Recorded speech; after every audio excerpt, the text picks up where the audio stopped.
Yo, this is the Keep It a G Real podcast. We're back with another one. Told everyone that we would do the AFC previews for the NFL season. We've had a lot of shit going on, work, all these other things, fucking all kinds of bullshit going on. But we're here. Chad couldn't make it. We were supposed to do it with Chad, but I got time here, spur of the moment. I thought I was going to come home and do nothing, fucking sit around and just fiddle around and shit, but I got the big dog here. I got the OG homie here. Let's make it happen. Hits me up out of nowhere, and he's like, we can not come back, do a little something, and all this other stuff. I was like, all right, well, let's do it. Close to the opening game, Bucks versus Cowboys. Apparently a bunch of guys are on, how would you say, COVID protocol. What do you think about that game? Especially with dudes on protocol, I think the Bucks are going to take them out, but that's just me. Yeah, I don't see why they shouldn't. We'll see how this protocol really rolls out when the season really gets started. I mean, they've been last year they were pretty proactive about it, but they seem to get things locked away per team when there's either some positive cases or some outbreaks. So, I got to pick my kicker in my draft. No one gives a shit. And they tend to move these games anyway, so these games get done within the week. But I'm gonna go with the Bucks. I would go with the Bucks. Yeah, Bucks probably gonna Bucks probably gonna take it out. Well, okay, my draft is over and I don't give a shit because they fucked me out of my player. These dudes are just like hitting the button and going, "Oh, highest projected rookie, I'll take him." Every single pick. Fucking bullshit. Well, AFC South. But yeah, we're here with AFC now. I think we're gonna start off with AFC East and we're gonna go division by division here. We're gonna we'll start with the team that won it. You know, as usual, we'll start with the team that won it. So we'll start with the Bills. Let's see what we got for the Bills here. Okay, so the Bills, they re-signed Emmanuel Sanders. They picked up Mitch Trubisky, which is whatever. Re-signed Darrell Williams, which is huge. John Feliciano, Matt Milano, which is big. They brought a lot of dudes back. They picked up their Gregory Rousseau, defensive end, who, when I watched the tape and stuff, I was kind of in the middle on. Like, he's like one of those dudes where he's like got all like the height, weight, speed shit. Dude, he's like 6'7", got long arms and shit. Apparently he's playing good in the preseason. We had a conversation about preseason. Individually, I think preseason matters, but obviously team-wise, it doesn't always really say anything. They got Carlos Basham, who's okay. They lost some wide receiver depth, but I think depth-wise, they were one of the best wide receiver cores of depth. They were like 5 deep, so like who cares if they're 3 or 4 deep now? What do you think about the Bills? Well, you got to remember floor and ceiling too. You got to remember. So they did sign Allen to a big contract, but they're still on quite a few early rookie contracts with a lot of these guys. That's going to be something into the future that you're going to have to look into. Are they going to be able to keep these guys? But as of right now, it's a loaded, talented roster in that division. And also recently just kind of became loaded, right? Like out of nowhere. I'm saying like defensively they've been right, but going into this, we were kind of like, oh, well, it looks like the Miami and the Bills, if they play the way they played last year, they're just going to run all over everyone. But like, Patriots are going to be good again too. Like, if Mac Jones keeps playing, the Patriots going to be right there knocking on the door too, dude. I've always said this about this division, and this division has been really flat, minus New England, is there's opportunities to build your team and to get a philosophy in, and the Bills have stuck behind McDermott, and the philosophy good coaching has came through, and they were able to take the division. But New England retooled, and could that be a short-lived, one and done taking the division? This could be a possibility, but I like what they did though. Let's just focus on the Bills. I think this is a really young group, and McDermott has a way to get the young guys going, get a fire underneath them, but he also has a way to talk to veterans. And I think he's a really good coach, especially defensively. I know him and Leslie Frazier get into it, and he takes over the defensive controls from Leslie Frazier, and I have extensive experience with Leslie Frazier as being our coach. Leslie Frazier was your coach? When was that? For a short period of time, I believe. Not too long. That was after the. Why do I remember that? Right. Remember after Brad Childress? Yes. Was our coach. Okay. So it was Leslie Frazier because he was the defensive. My boy coordinator. Fred's probably gonna listen. He's a huge Vikings fan. Don't get me So- going. So, but this is still a strong defensive unit. But the key player in this still is Josh Allen. He made a huge jump, and if you look at the analytic numbers that they've set out there, Oh no, not the analytics. well, just the numbers. Don't let all the fucking Friday Night Lights nerds act like they know some weird No, shit. the- Even act like the analytics don't. the matter. booger eaters. Yeah, fucking weirdos.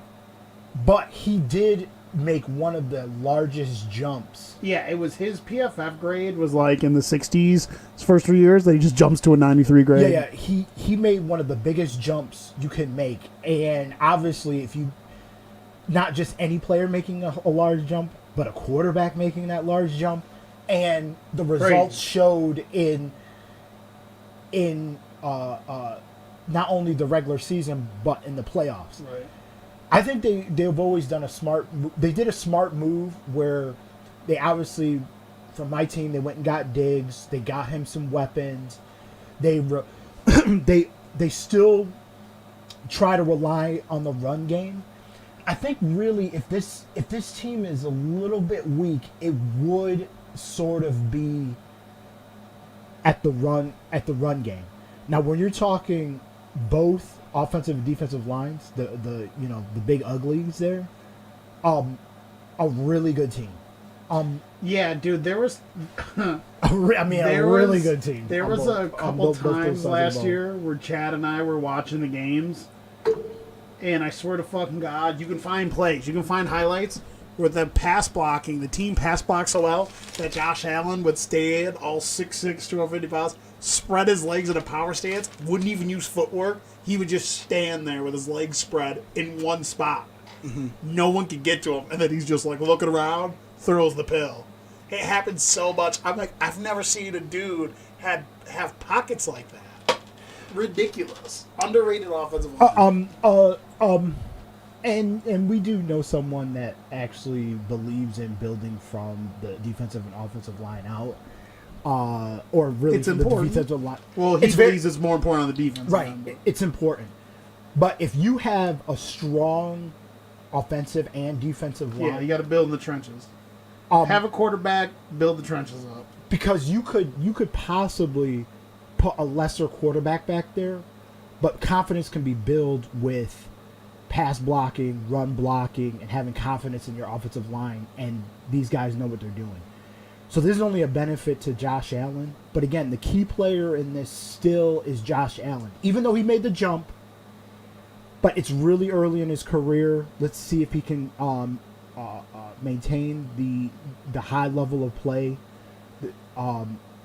Again, he's still someone that you still have to watch out for reverting back to making really weird plays. He tries too much sometimes. But I think with the overall plays and improving his pass game, improving his anticipation in the game, because that really wasn't a strong suit of his.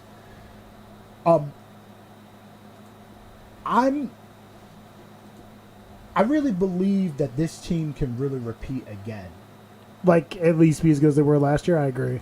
Yes. I think they can take this division again.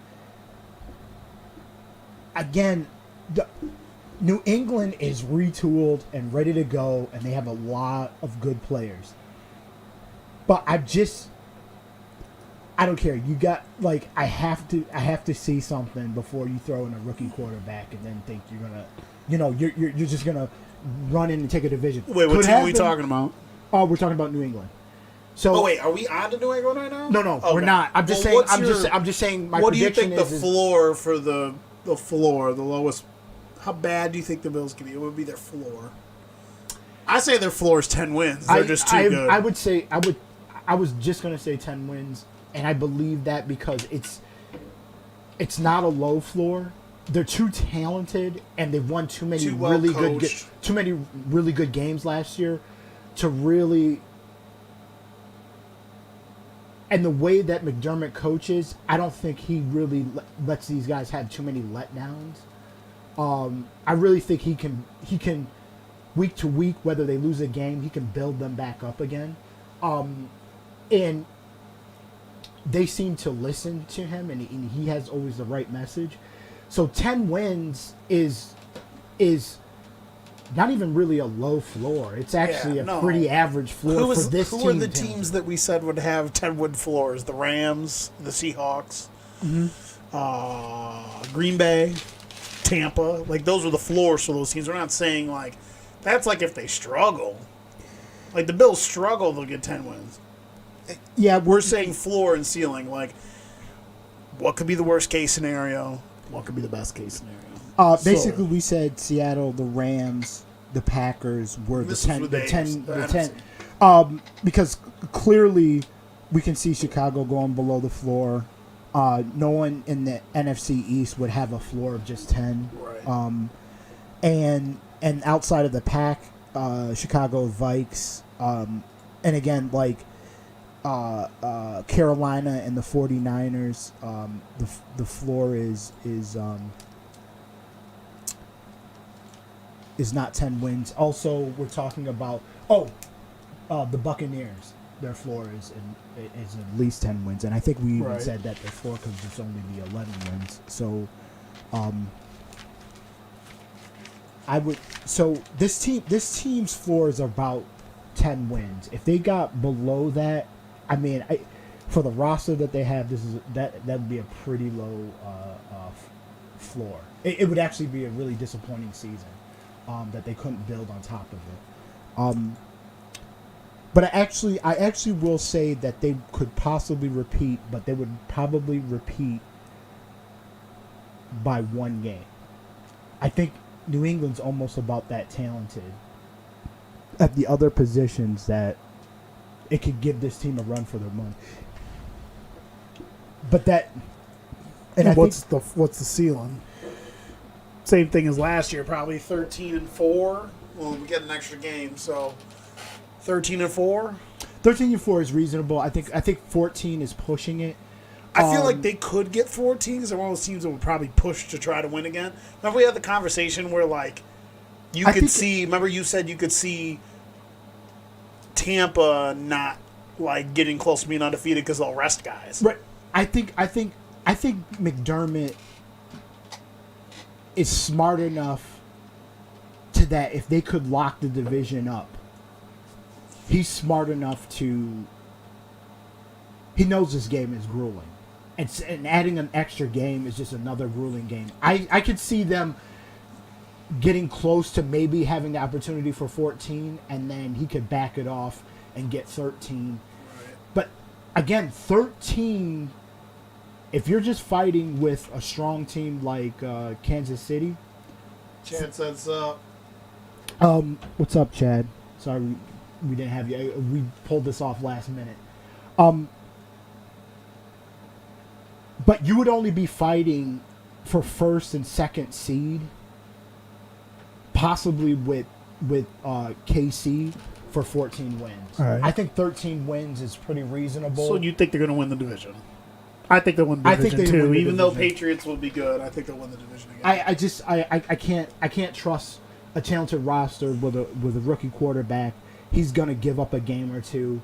I think Josh Allen's a little bit more talented and has some wins underneath his belt that he could yes, he could make some mistakes, but I think he'll be a little bit down the road where he won't make. Look at Jalen Waddle. Won't make those mistakes. Jalen Waddle out here. They're a division winner again. I just don't see them relinquishing that. So Miami Dolphins. Mm-hmm. Now, this one's probably the most interesting one in this to me because they went 10-6 last year.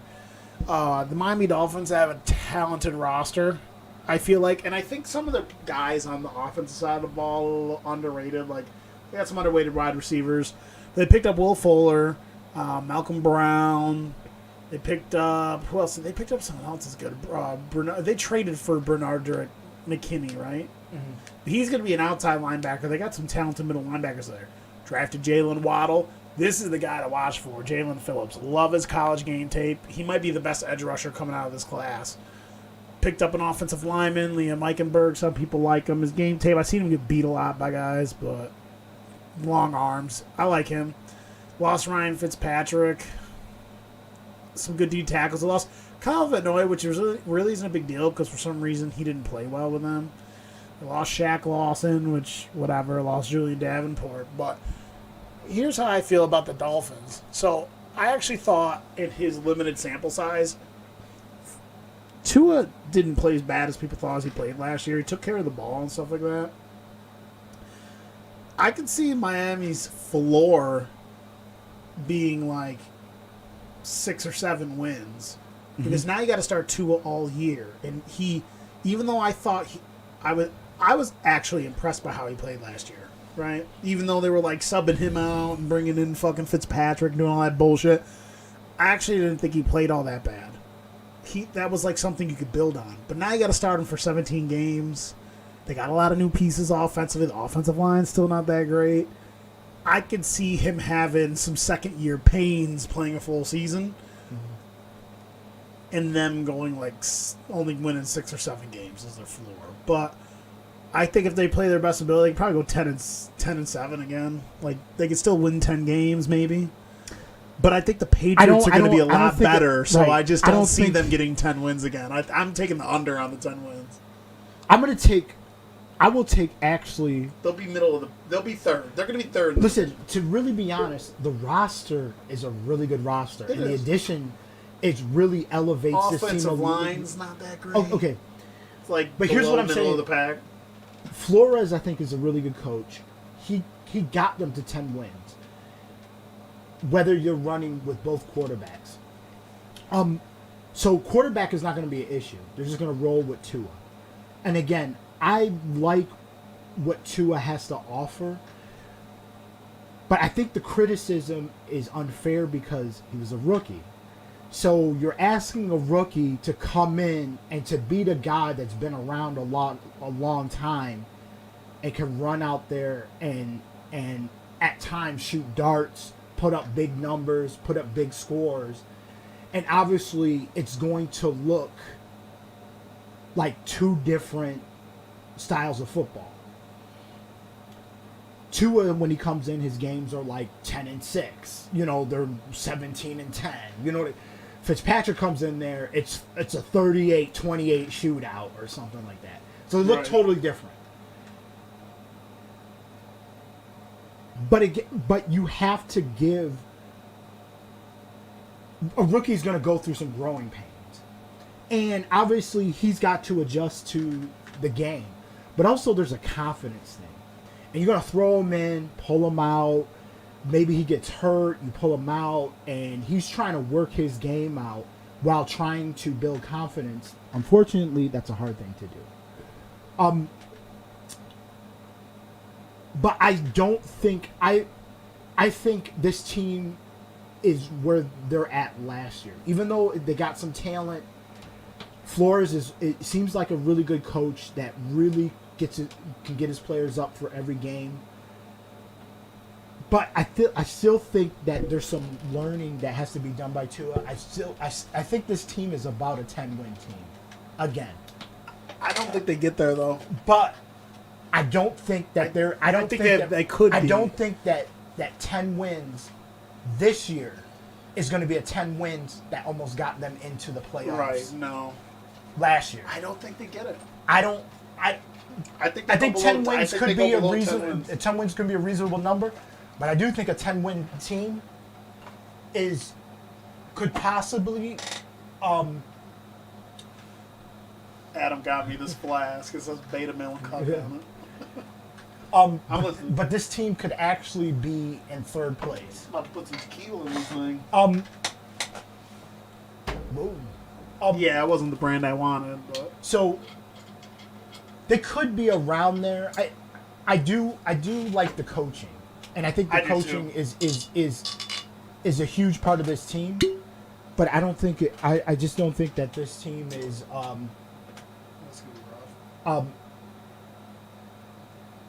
If you're going, and again, I will say this again about this division. This division at times was to be had, and really what you need to do is you need to build your team to win your division. Some teams try to go out and build a team to build like a super mega team, and through free agency, you might be able to get close to that. But the problem is that still your main point is if you win your division, you're in the playoffs. So you should build your team based upon beating the other teams in your division. So I think they're doing a good job of building this team, but I do think that it really depends on the quarterback because that seems to be a little bit of the deficiency here, especially with Fitzpatrick gone. And if you're Fitzpatrick doesn't really need to be here if he's not going to be playing every down. Because really, like, it's either you go with him or you go with a high-level quarterback. I feel like if you're going to play your rookie quarterback half the season or, like, 7-8, just fucking play the kid. Play the kid the whole season. Like, I just didn't like how they were pulling him in and out, pulling him in and out. I thought this isn't college fucking football. People like, think that they draft Fitzpatrick, quarterbacks and that they must get in that season. And this is the problem that you have. This is the problem that they had last year, and which cost them getting into the playoffs.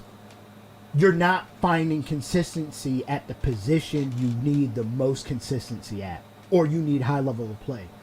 When you're going to go back and forth, Fitzpatrick has done this before. Tua has not done this before. Patrick's been doing it a while. Right. But again, if you're going to go with Fitzpatrick, you're going to understand he's going to have some ups and downs too. But he's good enough that, like, they had a good defense.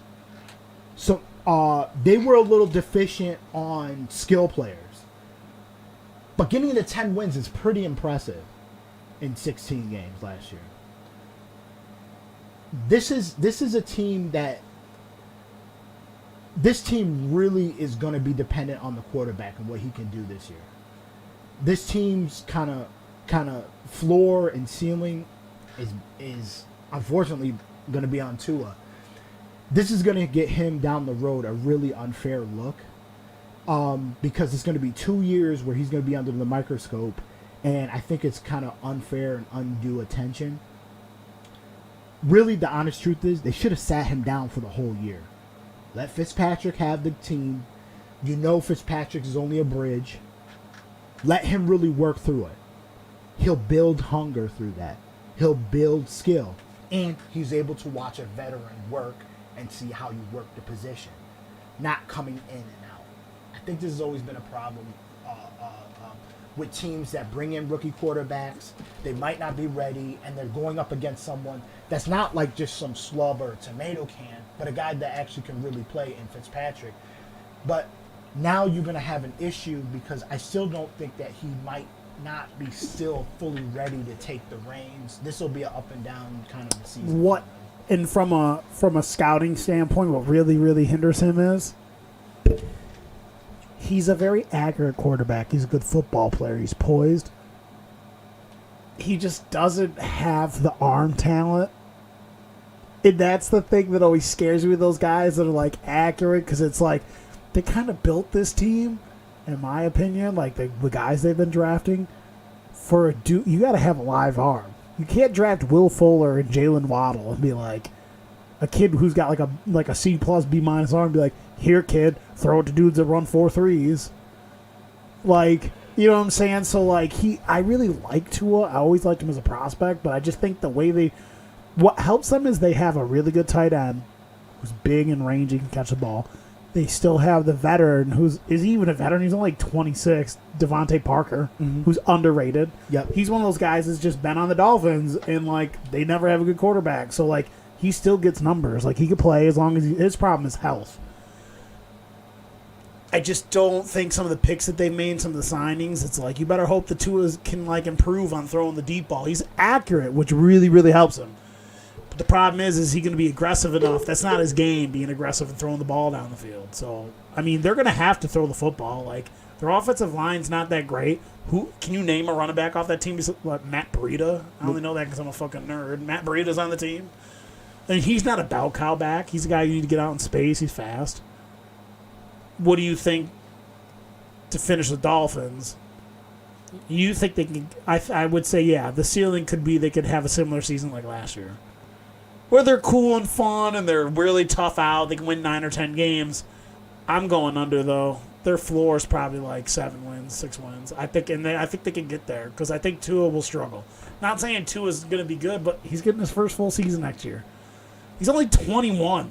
Like, this is going to be his actual rookie, for real, full rookie season. Like, and I love a lot of the players on that team, though. Right. It's a fun team. Like, Right. they're cool But and shit. I'd like again, to see them play you have to build especially offensively around the quarterback and put him in the best position.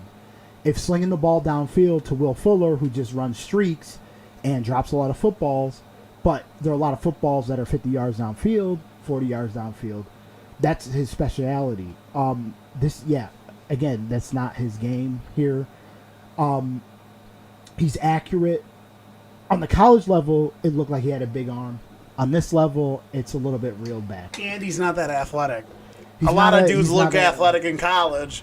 I watched a full game that he played last year. Oh boy, he can't run away from anybody. He's not that athletic, not that fast. Not Kyler. He's not even the same realm as like Kyler Murray. Two totally different athletes. Probably the ceiling is 10 wins.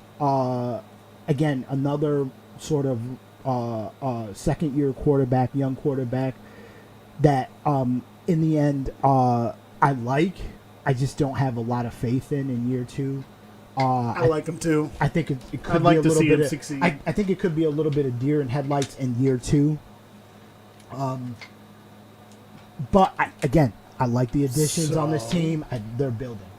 Okay. So the Patriots, baby, let's go. Billy Bells is back in the seat, baby. Yo, I think all the dudes are back off COVID protocol. I tried telling Adam Mac Jones could play. Now Adam's even coming around. Adam can't tell you that a white boy could play. Adam's even coming around to Mac Jones, the whitest dude in the NFL, right?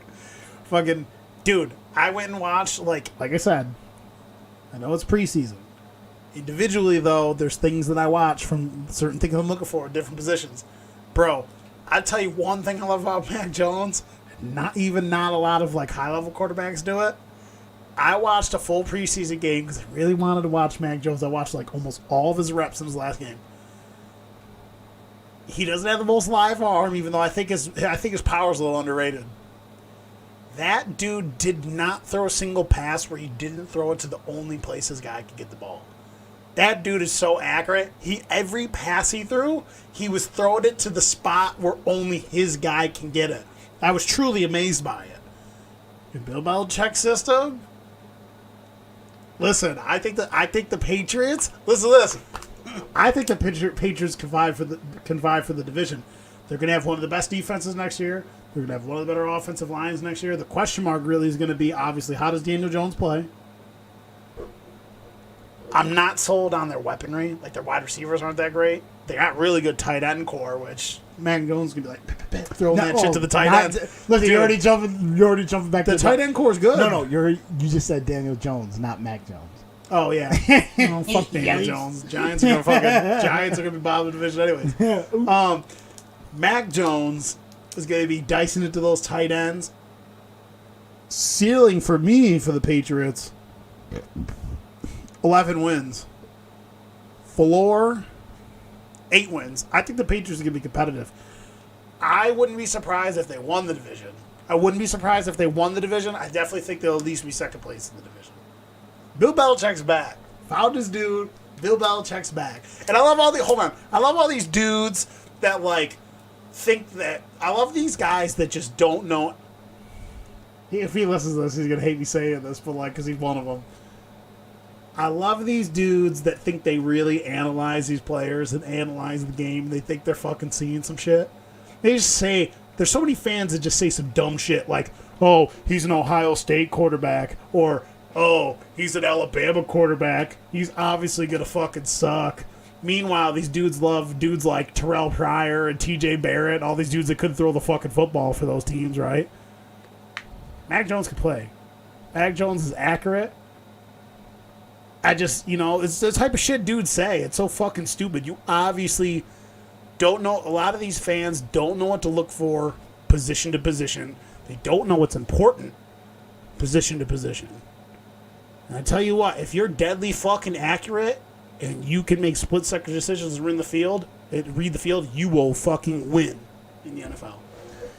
I don't care what anyone says. You will win in the NFL. Now, especially in the right system. Okay. Drew Brees did it his whole career. Okay. Drew Brees did it his whole fucking career. Drew Brees had like a B arm.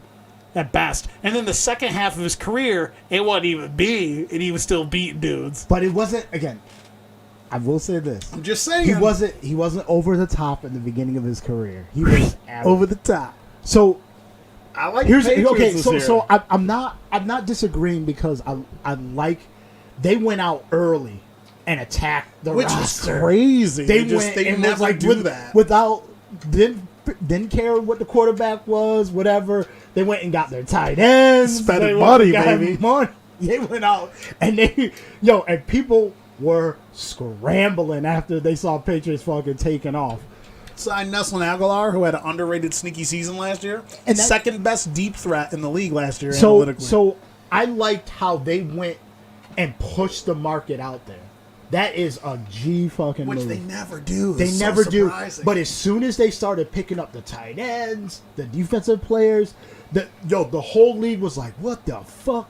And they got on their toes. They got maulers up front, too. Again, people don't understand. People think running backs are super important. No. Rushing almost 90% of the time is driven by how good your offensive linemen run block, not who the player is behind the line. Obviously, if you got like a Saquon or Derrick Henry or someone who's super fantastic, and Adrian Peterson, they can make up for your offensive line not being that great. There's certain players like that. Most of the time, in the Patriots have a crazy run-blocking offensive line maulers. They're just going to line up so many dudes in the backfield. They're going to fucking run the ball at everyone, and Mac Jones is going to be accurate as fuck all season. You watch. But here's my detractor. Here's my detractor. The rookie QB. And again, he looks good. He's ready to, he's demanding stuff out of players. He's picked up the offensive game plan well and early. This is kind of their type of guy, as in what they're looking for out of the quarterback, more accurate instead of being kind of like loosey-goosey, athletic. So I get this. This is their guy, a McDaniels. This is McDaniels sort of guy. But here's where I just want to pull back just a little bit. I'm in. And this always comes from me. I'm not down with the preseason rookie slinging it around. We had that conversation, but that conversation. There's not many rookies actually slinging it around. People are getting overboard. Mac Jones is though. Listen, there's validity to that. My team used to go 4-0. Yeah, but it's preseason. We have bad teams. The Patriots did go 4-0 in the preseason, right? But this is not a barometer. No one listen. They're putting in backups. No one's showing their real defense. All the stuff is vanilla. They're going through already pre-scripted plays. The thing is that Let's he's go. doing the plays that they scripted in the offense. It's not a week to week against divisional opponents like we just talked about. This how the whiteboard plays football. This is not the Bills coming down at you. This is not their middle linebacker who's 6'7". Edmonds. Edmonds 6'5", but 6'5". Well, 6'5", 4 inches taller than most linebackers. but it could runs like a deer. Yeah, right. You can't even see over this It's dude. wicked crazy how he moves. Right. But here's the thing. This is not that you're seeing on the field. This is going to be Mac Jones during the regular season. Let's pull people back a little bit. This dude is not going to be all worlds coming out. He's going to make mistakes. He's going to probably cost his team a game or two. This is why I just do not have them over the hump over the Bills. We have to be a little bit realistic. This roster is talented. And I like how they went and they were aggressive at getting and targeting and getting the players that they wanted. I just think that yes, it's nice. They got the quarterback they want. He's actually playing well. But again, there's something to being a rookie in the NFL, and there's a curve. Look at him. Let's go. So I think they will. I think they can push to get a playoff spot. I think that's very reasonable. I think they can actually. Again, I believe that their ceiling is 11, could be 12. Who knows? 12? Okay. Could be 12. Could be 12. Can't put nothing past Bill. But the Bills, I think, are a 13, the Bills, 14. they're just more And again, I said this. they're more this- talented, especially at the number one position. They're just more But talented. I said this. This could be a one game. Takes one game to win this division, but I think that the Bills have just a couple more chips, and I think they have a little bit more experience that they're going to get this done. I love rookie quarterbacks. I love them coming in and starting and making some moves. But I just don't. I'm just not going to put all the chips in on a rookie quarterback. So, what's your floor and ceiling? Floor, I think the roster itself. And again, if Mac Jones just comes off the rails, you got Brian Hoyer to back him up. He knows the system. I think that this team is at least floor, maybe 9. Okay, 8, so you 9. think they're going to be competitive no matter what? They're going to be competitive Yeah, no I matter think so what. too. And Hoyer can do enough to sling the ball around and knowing the system so well that he can help them with the players that they have, especially on defense now. Because they were struggling the past couple of years on defense. I think that this team is at least, it's a slim 8 or 9. But I do feel that they're somewhere between at least 10, 11, maybe even 12. I'm going 10 to 12 So on the ceiling. So, one of the reasons why I'm looking forward to this division, I think all the teams are going to be competitive and #fun to watch, because I think the Jets are going to be fun to watch. And I like everything the Jets did in the offseason. So they signed Carl Lawson, for the Bengals, which he's already injured, but they got Corey Davis, Jared Davis, who isn't all that good, somehow he keeps getting signed, Tevin Coleman, a good backup running back, Sheldon Rankins, Keenan Cole, Marcus Joyner, Tyler Croft. They re-signed Marcus May, which was huge. But their draft is my favorite draft. They got Zach Wilson, who I think from an actual arm talent standpoint might have been the better quarterback, but the height, weight, and speed thing and the processing you get with OG Sunshine there, what's his name, Trevor Lawrence. Mm-hmm. It's hard to pass that up. They picked Elijah Vera Tucker, who's going to start right away, who I have a good feeling about.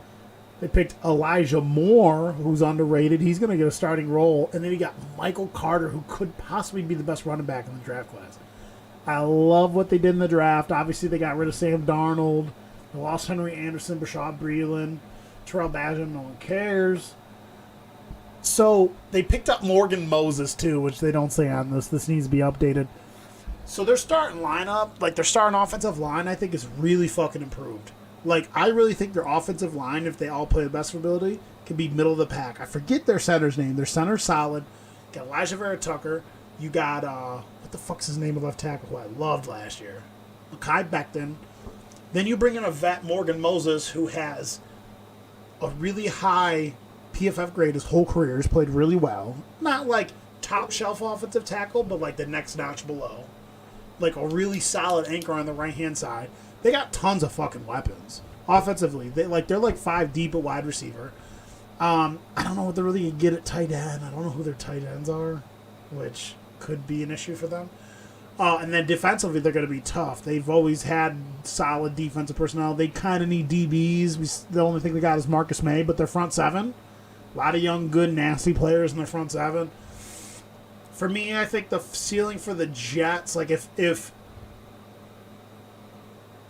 their rookie quarterback, I always forget his name, Zach Wilson plays the best of his ability, they'll be really competitive. I could see them winning like 7 games, maybe 8 games.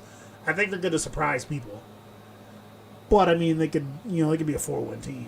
If he struggles, they're definitely finishing 4th in the division. But I think people will be surprised. They're going to have an explosive offense. If they can play a little bit of defense and their offense is explosive as I think it could be, if that line holds up, they could surprise people, win 7 games maybe. But they're definitely finishing last in the division. But I like the future of the Jets. I'm interested to see how Mohamed Salah coaches his team, too, which will be interesting because I really like him. Well, he used to coach 49ers, right? Yes. Defensive coordinator. Now he's which is sweet because you bring who's their offensive coordinator? Do you know? I'm not sure. I'm not sure who their offensive coordinator is. Maybe it'll say it down here.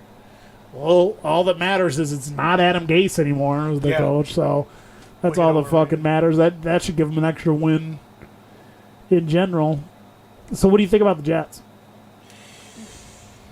And I actually said the key here is probably going to be Coach Salah. He's going to have to scheme them up. Not because they're going to win a ton of games, but you need to build a philosophy here. It's kind of been broken for so many years. They've been going after quarterbacks, using that first round pick, trying to get someone that can get this team over the hump. With Rex Ryan, they were able to build a defense and not so much rely on the quarterback. Just on the back end, when you're trying to sign players and free agency, and you kind of lose a grip on that, and all of a sudden you find out that Mark Sanchez is just average to below average, which is fine because you're able to get away with it. But I think like this year is not a year that they're going to be pushing for anything. No. They're going to probably be looking to just get better. Right. And they're going to look for little signature wins here, improvement from the rookie quarterback. Let Zach Wilson grow. And just find bright spots throughout this year. Also, Carl Lawson went down. They went out. They signed Shaq Lawson. So they did sign Shaq Lawson? Mm-hmm. So at least they have at least the philosophy is so they went and got Shaq Lawson. So the philosophy is they're still trying to push to the players like, yo, listen, we're not selling out this season because we think we're going to be bottom of the division or we lose probably our best defensive player. But we're going to go out here and we're going to make sure that we have the right number of players and we'll make moves to at least be competitive. I think that goes along with Salah's kind of reputation, kind of coaching style, that they're not going to give up, and that he's a very enthusiastic, aggressive kind of a coach, and he's going to bring it. And I think you need to establish that in a young team. But this team is, to be honest, I'm not saying it's a rebuild, because really what they did was that they moved on from a quarterback and moved to another one. And obviously the new coach, I just think that this is just a move from philosophy 1 to philosophy 2. Which is something we're talking about with Adam. Like, there's just certain things he never takes into account with teams and what's going on with them, like regime changes, scheme changes. Right. Like, I don't like these dudes that think, oh, it's the Pittsburgh Steelers, so we're gonna run the ball 1,000 fucking times and fucking Jack Lambert's gonna fucking be resurrected as a ghost and fucking get 80 sacks. It's like, dude, shut the fuck up. While Ben Roethlisberger was throwing the ball around and putting up tons of points. Throwing the pill everywhere. Yeah, so that's always a fallacy when it comes to, like, especially certain teams. I think it's just like, it's a Steel City and it's gonna be hard note. Okay, come on, calm down. That's not what went down. I just think that, like, it's not a rebuild. I just think it's a renewed philosophy. They were already down in the dumps already, so it wasn't like they're just junking everything.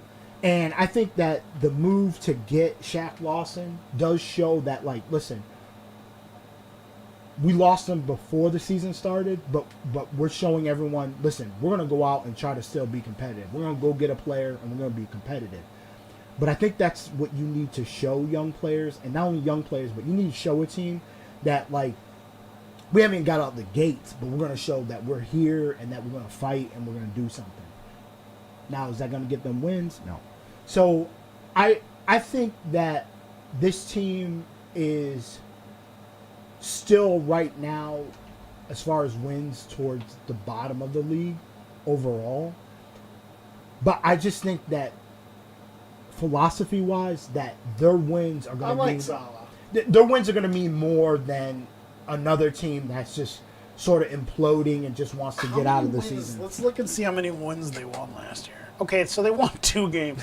If they can win it's not hard to get. If they can win like 5 to 7 games, that'd be a huge boost for their morale. I'd love to see it. I'd love to see them be like competitive. Zach Wilson slinks some touchdowns, talk trash because he talks trash to people. It's funny. The offensive line is not great. It's not terrible. It's actually pretty decent. They have some good defensive players on this team. This team is not a broken team. It's just that they got some holes in some places, and it's gonna Corner's take huge. Yeah, it's gonna take. They have no one at corner. It's gonna take a couple years to really get this team, but I think with Salah at the controls, I think with a young quarterback, and if he starts slinging the pill around, and maybe they don't get wins, but people start to see, like, listen, there's something brewing there.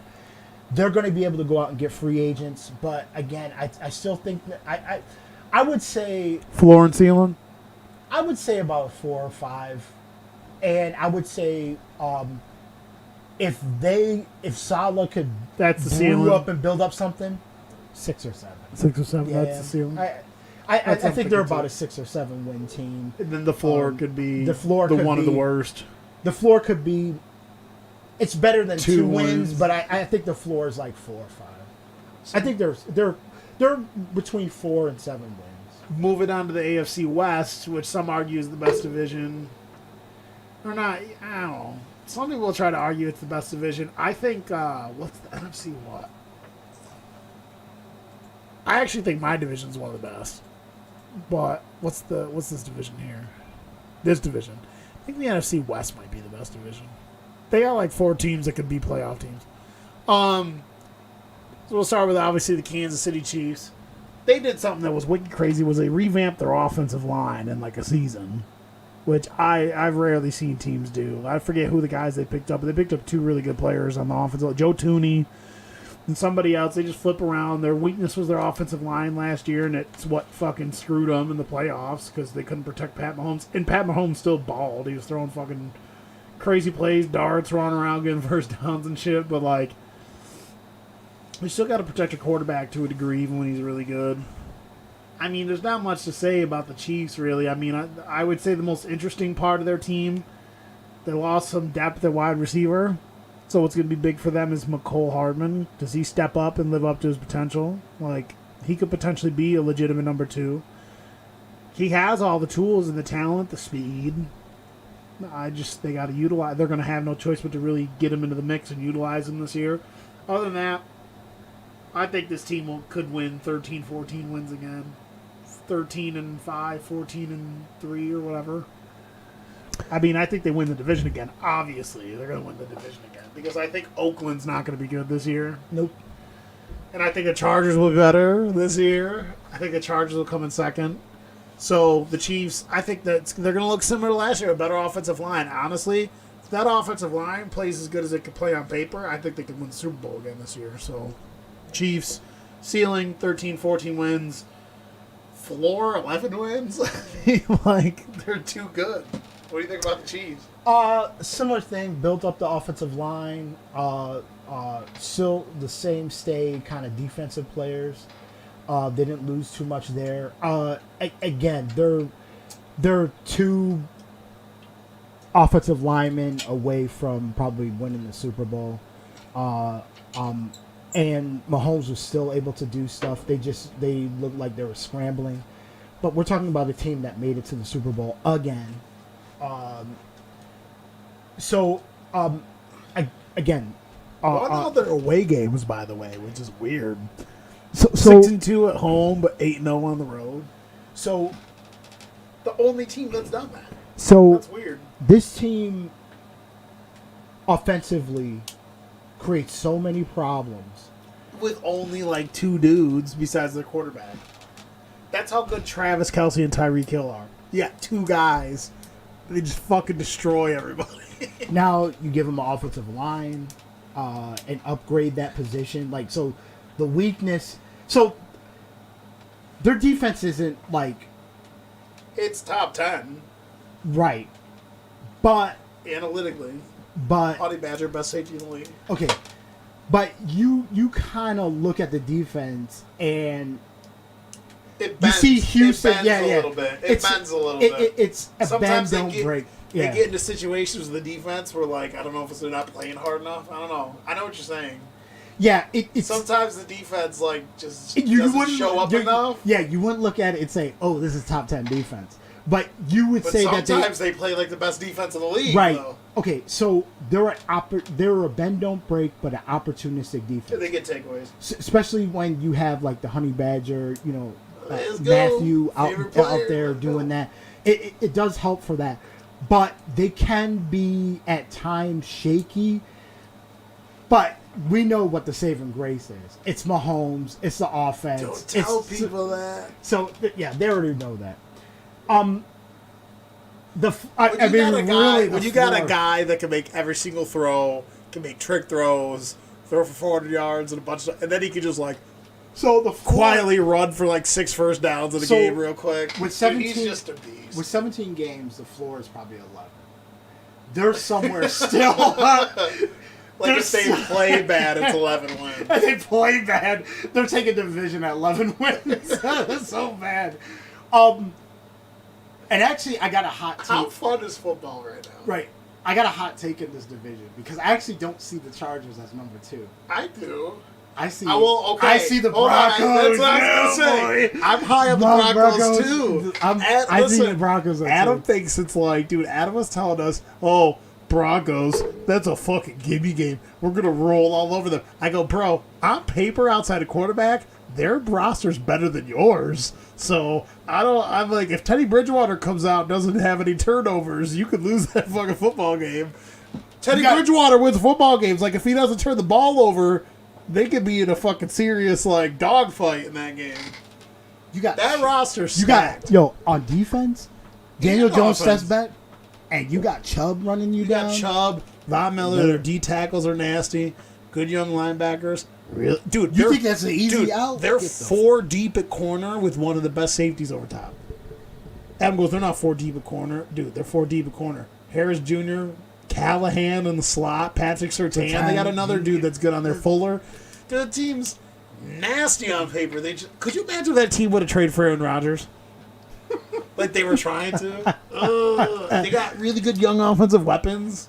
Drafted another good young running back. They got us middle of the pack offensive line. Discount double check. Yeah, that would have been awesome. So, Chiefs. We don't have to spend too much time on the Chiefs. Okay, yeah, but so- we're in agreement on that. Right. Okay, Raiders. You know what sucks about the Raiders is I love Derek Carr. And he's actually really good. He's one of the more underrated quarterbacks in the league. He's wicked good. I've seen him flat-footed, leaning back, throw like a 60-yard pass. Dude, He's gonna can. listen, he's really good. If I was Derek Carr, I'd be trying to get out of there. Let's be real here. You drafted Henry Ruggs. He's built like a 16-year-old girl, and all he does is run as fast and straight line. I'm so sick of all these dudes just like coveting speed at wide receiver over dudes that can run rounds and catch fucking football. I'm sick of it. They ain't got shit for offensive weapons. They got a really good running back, really good offensive line. Defensively, they fucking suck. They're bad defensively. Raiders, I don't got much to say about them. I love John Gruden. John Gruden is one of the reasons why I got into football and played football. I've always loved John Gruden since I was a kid. I just love the way his coaching, his demeanor. He's got that old school style coaching. I don't have much to say about the Raiders. I think they're going to be bad this year. Unless Derek Carr plays out of his gourd. I think they're a third place, fourth place team. And that's only because I'm actually leapfrogging. They didn't get any better. Right. Because I actually think that, and it's not stepping way out of the box, but I actually think the Broncos are going to. Dude, I'm high on the Broncos too. Dude. And they're going with Teddy. And here's the thing, Teddy's not gonna do turnovers. He's not gonna blaze the field with touchdowns and 30-point games. He's not as turnover prone as. He's less turnover prone than a lot of quarterbacks. Right. So, I think, again, I mean, people I would think throw with Locke all year, just let him throw the ball over the field. That's what I would do. You know me. I mean, but I don't think this coach is a defensive-minded coach. He wants to. They got running backs. They want to run the football. They want controlled tempo. I think this is actually a better fit than it was with Rule with Teddy Bridgewater. I think this fit is better because they want to gear everything down and they want to let the defense run and let the offense kind of, I mean, not say chip and charge, but they kind of want the offense to not create turnovers. They want to be balanced and protect the football. And then what happens is that it's the defense is too talented that they'll get takeaways, whether through fumbles from sacking or getting behind the offensive line. I think they're opportunistic that way up front. So, but we'll get the Broncos, but the Raiders, I think the floor is like 6 wins. I think what they got last year, even with 17 games, is still 8. Is 8. Yeah, it's still 8. This defense is horrendous. It might be the worst. Why do they keep? Of the year, it might be the worst. They're defense horrendous, on the and And that's the problem is, this is what they've done through the draft. So they don't know what they're doing. They don't like took Damon Arnett. So I will admit this: Gruden knows what to do, what to get. Probably overpaid a little bit for the offensive line, but in the end, you want to be able to control the run game. You want to be able to control the pass game. Run the football a lot. Right, and they have a dude that can pass. Like you said, the mistakes have been who they drafted. It's been their mistakes. Yes, that's been their Achilles heel. They've wasted in the first couple of years of Gruden being there. They wasted picks on terrible defensive players that were way overrated Raiders, in their camp. I'm going to use like a. You think they're going to finish last? I think their draft picks are going to circle the wagons, and it's going to come. The chickens are going to come home to roost. You think they're going to finish last? I hate to say this. I do think they're going to be last. And here's the thing. I wouldn't be surprised. I'm not surprised. I think you're going to see an improved Chargers team. They've built the defense. If they can get players that can stay healthy and stay on the field. I'm about to say fucking field. On the field, and obviously they have a blue chip quarterback that can sling the fucking pill. And is a monster. It's a shame that he's on the Raiders. Derek Carr, but I was talking about Herbert. Oh, you were talking about Herbert. But I think this team, they still steadily have built this team up and gotten really good players. I think the Raiders actually fall to last place. And I just think, we'll say it again, I think it's been their poor choice in going after draft picks. They're trying to think they're smarter than the room, taking sexy picks. But this is the problem. When you consistently go into a draft and don't get really good picks and you get really poor picks, what ends up happening is down the road you don't build depth, you don't build quality high-end players. It's sometimes the turn of a defense is a Ray Lewis. Right. You draft a player and that player is exceptional. So you're actually looking for some of those diamonds in the rough. But when you're reaching for players and then they play exactly as where you tried drafted to reach them from, at. where they should have been drafted. David Arnett, that was a draft class that I watched the tape harder than any draft class. I love last year's draft class. Dude, I had him as like a late second round pick, early third round pick, and they go and take him in with the 15th or 17th pick or some crazy shit like that. Dude, he can't play. He's not good. Then they had all these other solid offensive tackles on the board, and they took the kid from Alabama. I don't know if they're starting him at left tackle or right tackle, but he's a right tackle at Alabama. I forget his fucking name. He wasn't that good either. So I don't know. Chargers. What do you think about the Chargers? I mean, Chargers. I think the Chargers are gonna be sneaky good this year. Could this Chargers team break the curse of the Chargers always being good on paper and fucking not sucking all the time? Do you think they can actually be good this year? Not this year. I think they're stuck in third place again. I think they get second place. I think the quarterback play will. That's where we'll disagree. But I mean, it's not a hard. It's not like. I mean, you could see it going either way. Yeah, it's not like a hard disagreement between us. It's just, I'm willing because I like. Is it L.A. now? It's the L.A. right? Chargers. I always forget that. I love the St. Louis Rams, man. What the fuck? Okay, so hold on. See, here's why I like the team so much. They signed the best center in the league, Corey Linsley. They got Jared Cook, who's underrated, to come in and be one of the tight ends for them. They got Matt Father, who's a really good swing tackle. He can play both tackle positions. He can play some guard. Their draft picks? Another offensive tackle, Rashawn Slater. Asante Samuel Jr. is underrated, might start for them. Josh Palmer from Tennessee, who's underrated, who I really, really like. I like what this team did in the offseason. I mean, believe this joint game a fucking A- or whatever, but I just think if they improve on what they did last year, personally, I think their ceiling could be 9 or 10 wins. And then I think their floor is, like you said, third place. I think no matter what, they'll probably be the third place team at the end of the day. If they don't improve. But I think they could win. I think they could vie for maybe a wild card spot. I think it's possible if they improve. If they improve off what they did last year, all their guys are healthy. They have so many really good key additions. That offensive line is going to be so much better with everything they did. They have really good offensive weapons. They got Eckler come out of the backfield, can catch it, run it. Dude, they got good players. They got one of the best routers in the league, the bearded lady. Let's go. With his bald head and his beard, dude, he kills me.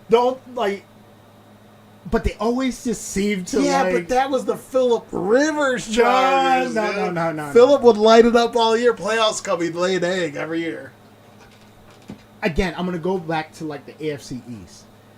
So you wasted too much time being that type of team that you end up falling into the same trap where the other teams have built up the roster, and you think that you have a really good roster and that you're going to move up, and then you end up falling into the same place. You have you go to the prom and you have the same dance partner. The problem is that yes, they have built up the roster, but everyone else has built up their roster. Again, I'm going to say the odd man out is the Raiders. They're going to move down with their roster, I believe, because they've picked poorly with their roster. But I believe that the Broncos have done really well, and I think they just need some consistency without turnovers at the quarterback position. Herbert's a talent. They brought in some good defensive talent. They're building that defense. They have a fantastic offensive players, and actually, and they've actually gone out and built a really good offensive line. Yeah. It should be up there. They really have made a conscious effort to make sure that whoever they brought in eventually, that they would have a good offensive line. They have a really good offensive line. My thing is that, again, this is a second-year quarterback. They're in a really tough division where you have a high-end team at top. So you're really vibing for slot 2. I think it's going to be a slobber knocker trying to get that second place dub. I just think that the Broncos have a little bit more to get to that second place. How about this? Chargers, floor and ceiling. So I got to be careful here because if the Broncos are going to take this, but that second place might be very slim. So I'm going to say that their floor is still the 7 wins, but I'm going to say the ceiling could possibly be 11. Okay. I think that's fair. I think 11's a lot. 11's a lot, but I think... I said 10. No, I think... Yes, I think 11 is a lot, but... No, I'm not in disagreement with you. I think the roster... But I thought you were high on the Broncos. I am high on the Broncos, okay. And I think the quarterback play is what's going to separate them. But I think with the defense with the Broncos, and I think the quarterback play is not going to get them to 13. Right. But I do believe that their floor is not as low as 7. Okay. That's what I'm saying. Okay, so fuck the Chargers. How about finish up your Broncos take? We talked a lot about the Broncos. You can just finish it up. Tell me what you love about the Broncos. Steady Teddy. And you know me, I'm the opposite. If I was the coach, I'd start lock and just throw the pillow all over the lot. We'll deal with the turnovers. But that's the problem. And the coach does not like the turnovers. So he wants opportunistic Brett defense. Favre, kid. Right. So he wants an opportunistic defense and then they went out to control tempo. They went out, got running backs. They want to control tempo. I like the Broncos too. Why do we love the Broncos so much? Everyone disagrees with us on it. Because told Adam, I go, don't think you're gonna roll in there and just run these Broncos over, dude. They're good, dude. Their roster's good. The thing is underrated offensive line. I think we overrate where we think we're looking for quarterbacks that can get you 30 points and all that. There's not many of them. Not many of them. That's why. But really, in the end, you want quarterbacks that don't turn the football over, because those are the killers in the end of the game, the turnover battle. True, but you still gotta be able to push the ball down the field. Right. So if you give Teddy enough drives, Teddy can build touchdown drives. But if you bring again, and this is kind of my philosophy when it came to Minnesota, comes to different quarterbacks. Teddy's not going to push it. But if you bring an opportunistic defense, you're going to put Teddy in good positions when you get interceptions, when you get fumbles. Teddy's going to have a short field to move on. Those put Teddy in good position. Asking Teddy to lead you 80 yards downfield, you're going to get stalled out drives. This defense brings something, and it's built that way. The offense is built in a way to help Teddy out. We're going to rely on the run. We're going to have you make solid, crisp plays, and Teddy's not going to push it. He's not going to force it. So it's going to work in his favor. Play action, making solid plays, opportunistic defense. I think that this team is and I think this is pushing it. This team is about a 12-win team pushing it. It's pushing it. 12-win team. Right. That's hot. And Teddy's not a 12. That's sizzling. Teddy's not a 12-win quarterback, and I will admit that. But the roster is, I believe, in this roster. This roster is just as good as anybody else sizzling. It's really good. It's really good. Like, if you take the quarterbacks away, honestly, you take the quarterbacks away, it's like it's scrapping for the top spot. The only thing that you could say about the Chiefs offense or the Chiefs roster is this. They have 2 weapons outside the quarterback that are proven. They're proven. Like, Travis Kelce's the best tight end in the league, arguably. And I don't think Tyreek Hill's the best wide receiver in the league. But you can make an argument he might be the most dangerous player in the league. Dynamic, like, he's an underrated route runner. You put the ball in his hand, he's just fucking... Put the ball up, he just he'll go grab it. Yeah, for as short as he is, he'll go get it. But I love Jerry Jeudy. I love Courtland Sutton. I love KJ Hamler. This I love Noah is the only thing that scares me about this team. A couple injuries. Yeah. And this team has fallen all the way back. So this is going to be my floor for this team. My floor could easily be 7. A couple injuries, this team is falling way back. Because Teddy cannot overcome loss of talent.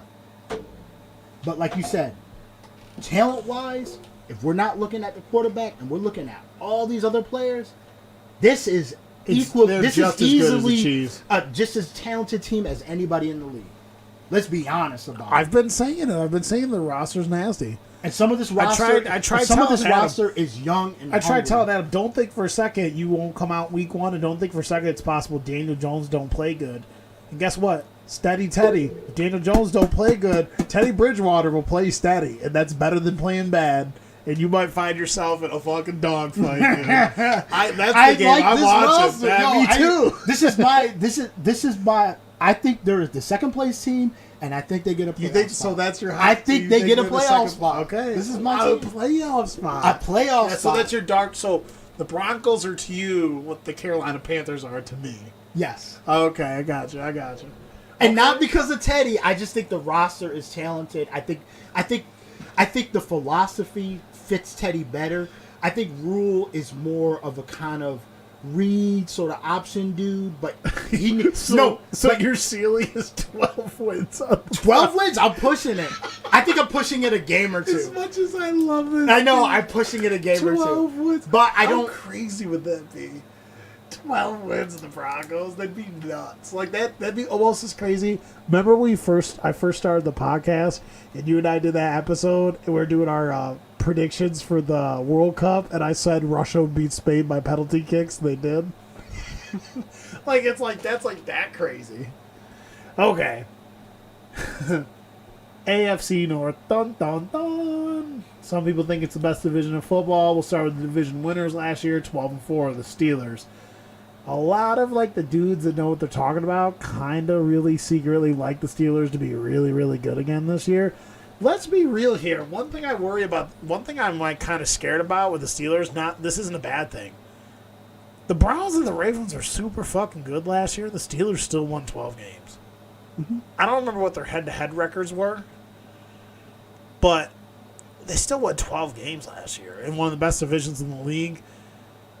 Let's go see what they've added and lost. Their offensive line is hands down one of the worst in the league. What do you think about the Steelers? So with the offensive line, I'm actually going to give them a couple points because Roethlisberger is someone that moves exceptionally well around an offensive line. This is true. He's a little bit beefy, so he can take the hits. Supposed to be slimmed down. They say he's in the best shape ever. Apparently he's actually skinny. I hope that doesn't hinder him. That might hinder him. I know he's trying to probably extend his career, but you get hit a couple times, and that frailness will take you down. My thing is that Roethlisberger, they always, and again, you said this earlier in the podcast, they always want to make this team a running, hard-nosed, downhill running team. That's why they were dumb enough to take a running back in the first round. But I think that might be the little bit of blessing in disguise. Poor offensive line, need a dude that can get out, catch the football. That means he's got to be really good, though. I think he's really good. You think Najee Harris is really good? I had him as the second best running back, not the first. But he's on it. I think the Broncos running back is the best running. Devontae Williams, I think he's the best running back. But I think when you go to this franchise, he's capable. He's going to get all the carries. Dude, they're gonna feed him with a Roethlisberger. I'm not okay. This division is a little bit of confusing division for me because I'm not terribly sure that I want to take the Steelers. I'm not terribly sure if I want to take the Browns because I don't think with the talent on the roster, I still think they're held up. And I hate to say this, I still think they're held up a little bit by their own quarterback. How can you have two elite receivers that you have on the wing and still not get the division? You have to question that at some point. But we're going to stick with the Steelers. Tomlin and some people out there do not think he's a good coach. No, they've never had a losing season, so the people that say that are fucking retarded. He came out of Minnesota.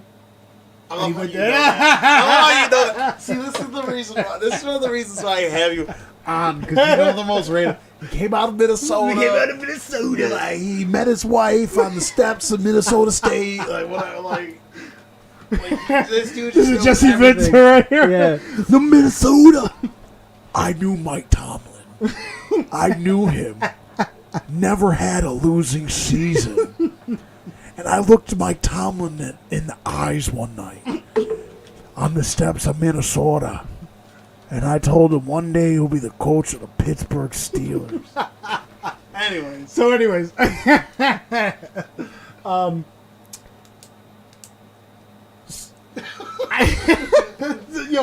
This fucking dude, Mike Tomlin went to Minnesota, by the way. Mike Tomlin out of Minnesota. So defensive coordinator. But here's. But this is what I'm talking about when you have to build your team to win the division. This team doesn't do it pretty all the time. But they take this division because they build it right to beat the teams in their division. And that's how you have to build. That's how you got to build a franchise. You're winning the division. These teams want to win. These teams want to build. Well, I'm gonna build a Super Bowl contender. But you got to build how to get out of your own division. That's true. You can't win your division. You can't get into the playoffs. You got to constantly be keeping an eye on what your team's doing. And again, what the other teams are doing, how they're building their teams. Remember, there's only a few teams, a few anomalies that have won it out of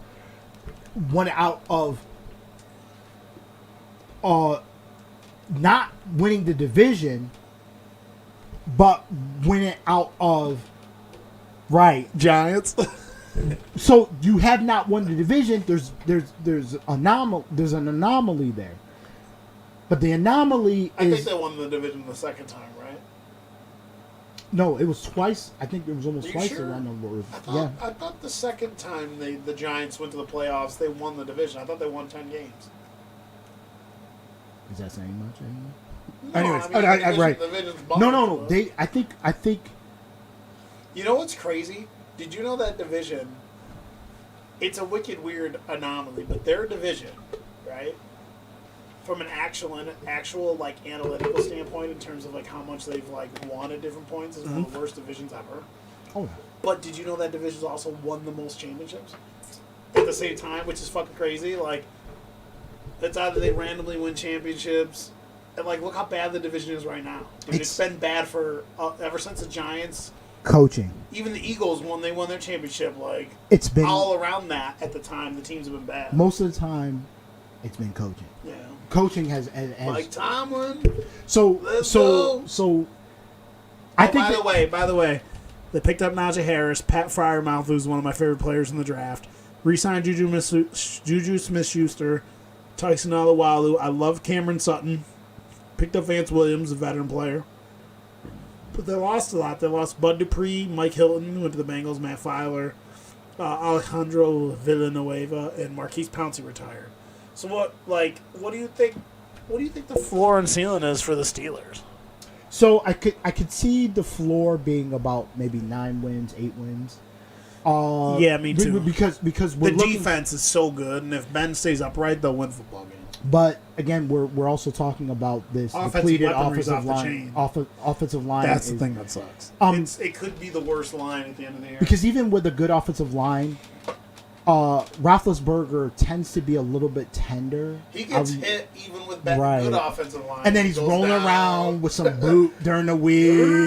And then he's hobbling around. Yeah. And like Sure can hop in the bathroom stalls though, get after the frauds though. some VIP room. Yeah, dude. But he seems to, if it's just a little bit tender, he seems to try to endure. But that is going to be their huge weakness is up front. I believe that Najee Harris has played long enough in college, and I think it's actually a good pick. Remember, Connors walked. I don't like taking running backs in the first round unless you have like an already established team. But they had a significant need there. I guess. There was a significant need. James Conner analytically though was wicked good both years he played. But he was not there. And they I know. needed a running back. I'm just saying, like, I think that's crazy they didn't retain him. They just let him go to the Cardinals. Listen, James Conner will be good for the Cardinals this year. I'm just saying. So they didn't have him. Either they're going to strike in free agency or you got to get someone in the draft. It fell that they had to get someone in the draft. I think to me, this is when they picked him up. I was like, this is a fit for them. They need someone that can catch. They need someone that can block. They need someone that's experienced, that can start filling the role immediately. I think they found that player. I'm not saying that he's going to be exceptional. I'm just saying that they found the player that is going to be a dude that's going to show up and is going to play hard and is going to do the things that they need to do. Whether they, there's always that big thing where like Alabama, there's a lot of mileage on all those guys. They're hitting against other guys that are just as good as them. They wear them down, so they wear down easy. Right. But this team needed a running back that can fit now, not a year down the road and figure shit out. They needed a dude that can figure it out right now. I think they found that dude, so they can keep this thing moving. Their big thing is going to be up front, offensive line. Dude, their line's so bad. So they're going to have to figure it out in a hurry. The one thing that I do like is that you get the most veteran running back out of the draft with the most amount of mileage on him, but you get the most amount of, in a sense, out of the draft, most amount of less learning curve that you got to put into him. You also have Ben Roethlisberger that knows how to move around, done this before. If you're going to use a quarterback that can work around the offensive line, play a little bit hurt, if that does happen because the offensive line breaks down, this is going to be the dude. But here's the thing, and this is why I'm more leaning them to take the division again, because they just seem to work things out. And I think that in this division, because they always make it a slobber knocker, they always want to make it about defense, and they always want to make it about cold weather, and they always want to make it about running the football and being tough-nosed. Jack Ham. Jack Lambert. But still, this team looks more tough-nosed than anybody else in the division. Yeah, you could make an argument they could come out with the best defense. They got some younger guys that are unknown a little bit, like some of their corners are up-and-comers, but and this is the thing, like, and we'll get to the Browns. The but Browns, this is the thing about the Browns. Ravens too, dude. This division's stacked. No. But I do like the Browns roster. But this is the detractor about the Browns. They look, they always look too finesse. They don't play the role as the AFC they run North the football kind of like slobbering fucking knocker. animals. But again, they don't. It's hard no shit, that running game. They bring two running backs, but they always Could seem have the best offensive line in the draft. they always seem a little finesse to me.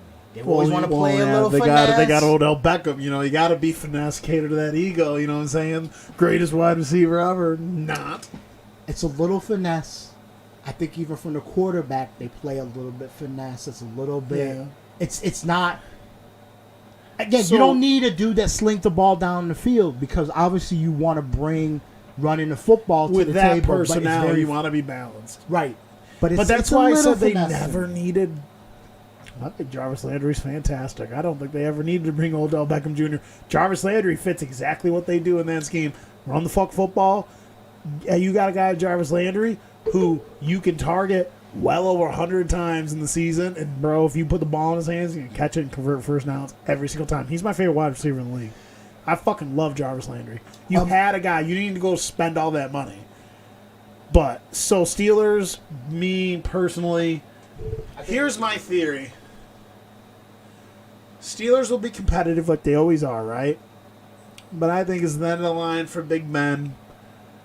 I honestly think offensively, they're going to have to go in a different direction soon. I really think that the Ravens and the Browns, with all their young players, are so good on paper that I think this is the takeover now. I really think there's going to be a changing of the guard. I don't know who I want to take, Ravens or the Browns, kind of. But my floor for the Steelers is 7. That's my floor for the Steelers, 7. And I think their ceiling, 9 or 10 wins. I think they're competitive. I don't think they're like... I could see them not making the playoffs. I could see them not having a losing season. Mike Thomas never had a losing season, but I really think they're going to be definitely stuck in the middle of the pack. Defensive personnel, having a veteran quarterback, their offensive weapons are undeniable, but that offensive line, and I just think that the Ravens and the Browns are stronger in areas that make it hard that's going to make it hard for the Steelers to compete with them this year.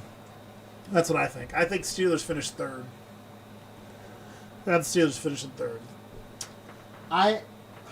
And let's be real here. If the Bengals play well, they could be vying. Like, what if the Bengals win 7 games? Steelers win. Let's say if the Steelers are not that great this year, they could be vying. They could possibly vie tied for last. I don't know. I'm just not as high on the Steelers as everyone else. A lot of people are coming around. Like, the people I trust are starting to come around on the Steelers, but I don't see it this year. I think that the 2 young quarterbacks of the Ravens and the Browns are coming into their 3rd and 4th seasons. They're mature. I really think Steelers, they'll be competitive. Those games will be slobber knockers, like you said. I think the Steelers go like vaguely 500. What do you think? Final thoughts on the Steelers? Low end, 6 or 7. I think on the high, if they can hold things together, I think they're about a 12-win team. But here's the thing. I actually want to change my position because I actually think that they'll be a 2nd place team. I think I think the gem of the division is actually the Ravens and not the Browns. And Remember, the Ravens have lost some players. Their starting running back went down, but yet they're the best rushing team in the league. Remember, Gus Edwards averages 6 yards a carry as the backup, over 100 carries last year. I don't think their defense is as good. I don't think their defense is. They always try to maintain this high level of defense, but I really think the offense is what pushes them. The thing is that they play very high level during the regular season.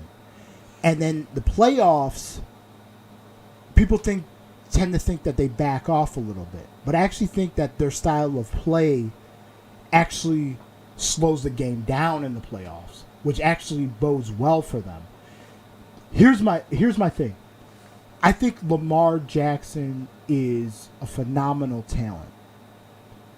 And what I think is... So are we on to the Ravens now? No. So what I think is that he is, with the years under his belt, I think he pushes himself to be the better quarterback in this division, which Roethlisberger is good, but the offensive line is poor. So I'm actually going to put the Steelers at 11, 12 wins if they can hold everything together. Best case scenario. But again, their ceiling is low because I could see them fall into 7. The floor is low because I could see them fall into 7. But I actually think the gem of the division is actually the Ravens and not the Steelers or not the Browns. Well, the Ravens and the Browns. I actually don't think the Browns. I do agree with that. But when I get to my Browns take, you're going to see why. I do agree with you. The Ravens are the jam. So, And when I get to my Browns take, take, the Ravens? so if we're going to move to the Ravens, I think that still Lamar Jackson is still an anomaly to the league. They have still a hard time figuring him out. Yeah, I love these dudes, these players that are on like Twitter and shit. Oh, bro, we got him. It's like, bro, he runs for 1,000 yards every year, throws for 3,000 every year. None of you have stopped him yet. The problem that they're going to run, the problem that they're Like, going to obviously, Peter out in the playoffs or whatever. the problem they're going to run into is that once he really starts, like, he already throws the ball well, but once he really gets in a consistent nature, and I think this happens more in the regular season, they end up finding out that he actually throws the ball really well. They're a team that probably needs to get the Will Fullers out there, those type of guys that run the streaks, because Well, he's got Hollywood Brown, but Right. I don't like Hollywood Brown as much as a lot of people do. I think he's limited. Right. I think he's just fast. But I think what they've done is they've always tried to maintain the offensive line. They've always tried to maintain a high-level defense. And that's a John Harbaugh thing. And I really think what they should do is what Miami did, was try to get high-level offensive players, because when you suck the defense down when you're running the football and have Lamar Jackson running a little option read and a little like your read option, that type of stuff, it's gonna open that stuff up, because it's gonna suck down the safeties. Even sometimes it's gonna suck down the corners. And some of these teams are gonna try to rush corners and do all that stuff. They're gonna try all this fucking gadget shit. But in the end, when you have burners on the outside and Lamar Jackson can get that shit downfield, he's got an arm, that's going to be your best bet. So they keep taking this philosophy like their defense is still really good when it's really not that great. They've been losing a lot of players over the years. I would like them to go more offensive minded with going with skilled players on the outside. And I think that would help them. Go out and get you just a beast at tight end. They already have one. But they you just can get another re-signed one him. because they like to set those like jumbo sets and all that other stuff. But go out and get you a legit. They need a number outside one wide receiver. burner. They need a number one guy. I would love to see them land Julio Jones. I know he's older, but you just set him to the Titans, and now the Titans have two number ones. Julio Jones gets injured a lot, but it's going to be interesting to see. Dudes are having a hard time covering Brown, and he's been the only dude on his team. So Brown across from Julio, that's going to be fun. Julio's going to get single chances at single coverage this year. So I would like them to do that. So I'm gonna say Devontae Adams might be on the market next year. So what I'm gonna say is their floor is 9, 10. I'm gonna say their ceiling could possibly be 13. They have the ability to throw a lot of teams off balance, run the football, suck them in, throw over the top. He has the ability to do that. Suck them in, huh? Yeah. I think that's where their team is. And I actually think that they're winners of the division. You think so? Yes, that's my personal So I do also think that the Ravens are kind of the gem of the division because I feel like their upside's like really crazy. Like if Lamar Jackson plays his best ability, that defense plays the best of his ability, like they could run away with the division. Like Lamar Jackson's fucking fantastic. Here's my problem with the Ravens. They got Hollywood Brown. I'm not sold on their weapons. They got Hollywood Brown. Bateman's hurt. Their number one draft pick, Rashad Bateman, who I liked his game tape. He's solid. I think he fits. I think their draft. So I really liked Bateman as a prospect, but I think what the fact they drafted Bateman, lets you know that they're thinking the way we're talking about. Bateman's not a speed guy. Bateman's a height, weight, route runner, catches the ball, good boundary guy, big body, long frame. Like he's like 6'2", he's got long limbs. You need guys that can go up and get the ball for Lamar, that he can put it on them, put it only where they can get it. He's got a lot of different tools, whereas Hollywood Brown's just like, just fucking run down the field, whatever. That just lets you know that they they're starting to be like, hey, we need kind of like a real wide receiver here. We need a guy that can run the whole route tree and get open and work the sideline and catches the ball. Browns hurt. They're starting running backs hurt. Who's the rookie they got last year? J.K. Dobbins. He's injured for the whole season. Mm-hmm. Now, they're the number one rushing team, I'm pretty sure, from last year. One or two. All the running backs can run in that scheme. Like I said, Gus Edwards, you have to have over 120 carries to be eligible to be like. So technically, Gus Edwards averaged more yards per carry than anyone else last year. He was the backup running back. He had over 120 carries, I'm pretty sure. 6.1 yards per carry. So I think they're going to be fine running the ball on the ground, but still you don't have that depth there. I agree with you. If even with the injuries, I think potentially they could run away with the division and win 12 or 13 games. That defense gets a lot of turnovers. The only thing is, the reason why I'm picking the Browns to win the division, we'll get to the Browns. The Browns don't have all the injuries that the Ravens are having. And I think this is a really deep stylistic matchup as to why I think the Browns are going to win the division. I think that the Ravens are young and not as seasoned and skilled at linebacker. I like Patrick Queen a lot. And he's got all this crazy skill set, the speed, the coverage ability. But if you actually look at the analytics, he was terrible against the run last year. I mean, unless he makes some drastic improvement, he's their starting Mike linebacker. Pretty sure. Unless they make a drastic improvement with their linebacker core, they're probably just going to get ran on by the Browns. I really feel like. I feel like it's, you know how you and I watch the fights all the time, and you and I will talk about how there's some fights where you see just there's just these little differences in the way dudes approach a fight. And to a lot of dudes that don't understand fighting, it might not look like much, but in the actual landscape of a fight, it means the world to whoever wins. It makes it so they can win. I think the way the Ravens match up against the Browns right now on paper, I don't think they're equipped to stop what the Browns are going to do to this year from a schematic standpoint. Could the Ravens win 12 or 13 wins? Yes, I think that's their floor. They can come out and surprise everyone. And Lamar Jackson's going to play great. I don't give a fuck what anyone says. He's going to play great. Floor, I agree with you. 11, 12, 13 wins. Or ceiling, 12, 13 wins. Floor, 9 or 10, just like the Steelers. So, yeah, I'm in agreement with you. Browns, though. Okay. Dude, the Browns have added so many defensive players. I got to find... I wonder if this is up to date. And you know what? To be honest with you, my team sucks. We all know it. I'm a Bengals fan. I would love to see the Browns fucking take everyone out and win the Super Bowl. I think it'd be funny. But, how can you not build a team that's this good on paper and, not even, sniff, bro? They got to sniff this year. They have to get to the Super Bowl this year, dude. The team was good last year.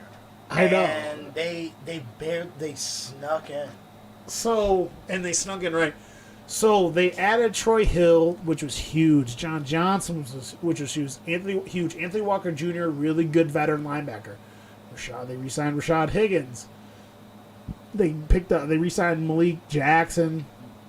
They signed Jadeveon Clowney, which is huge because they're going to be so stout against the run.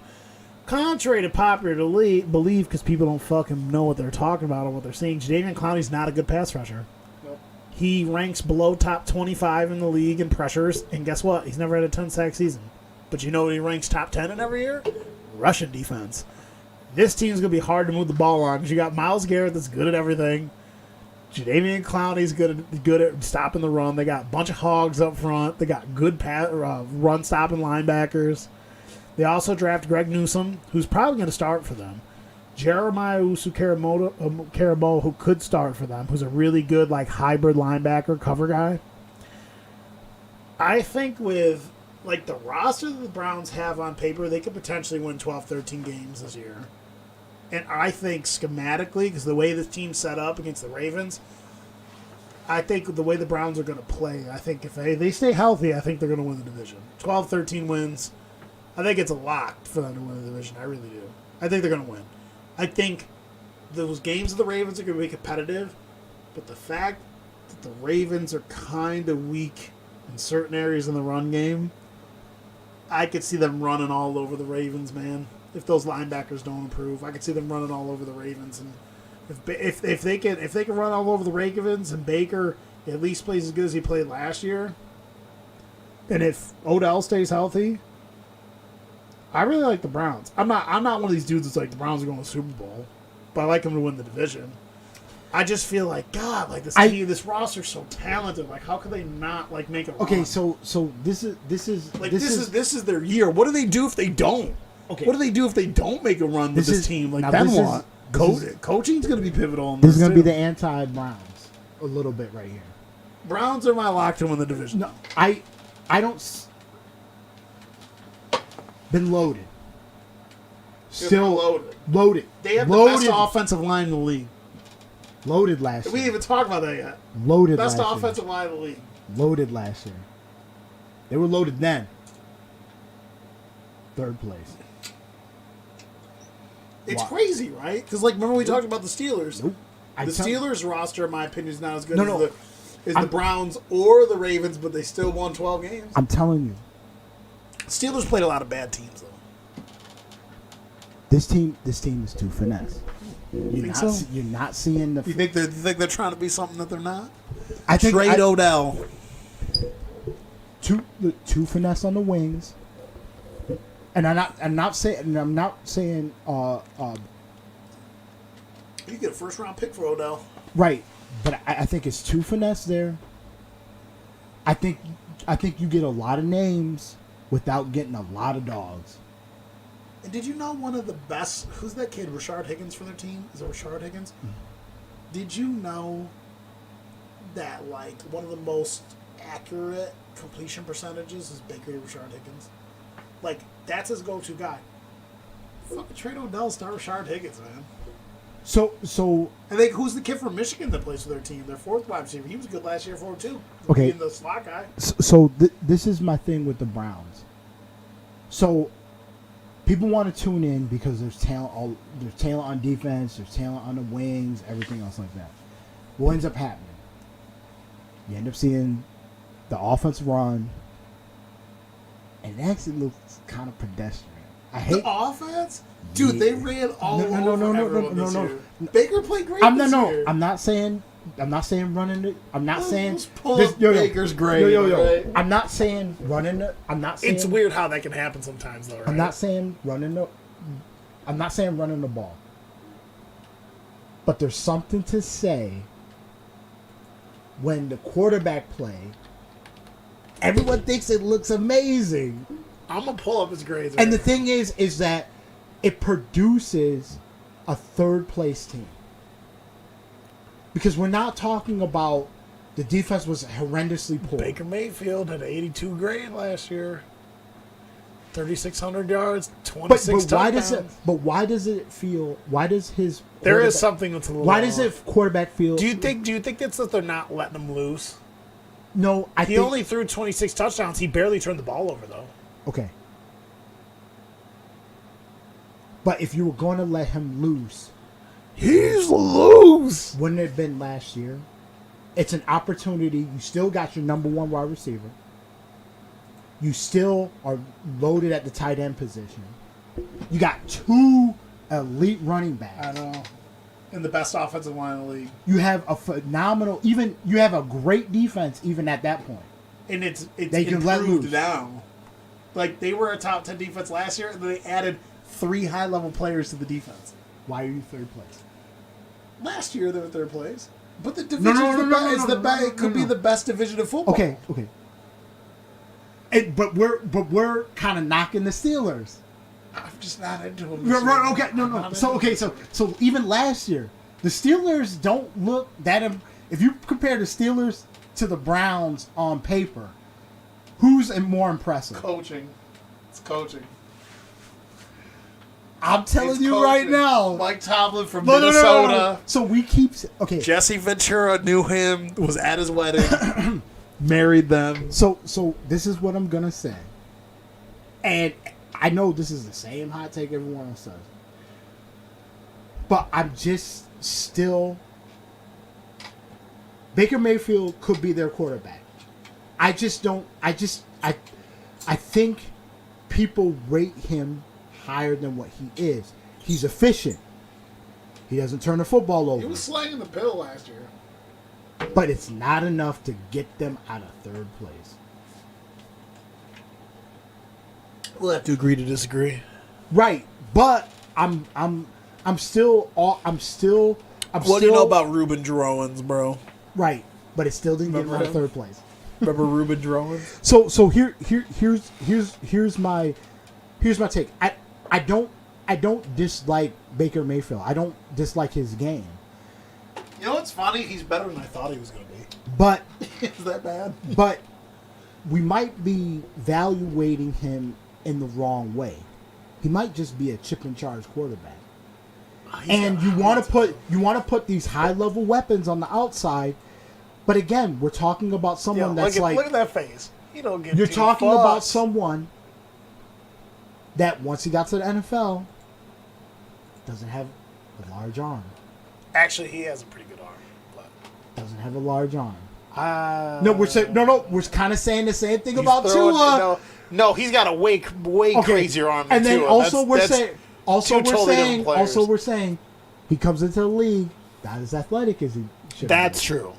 That's true. He's Okay. got a live arm. He's not that athletic. He ran like a I'm fucking just 4.9. listen. And He's got a way better arm than Tua.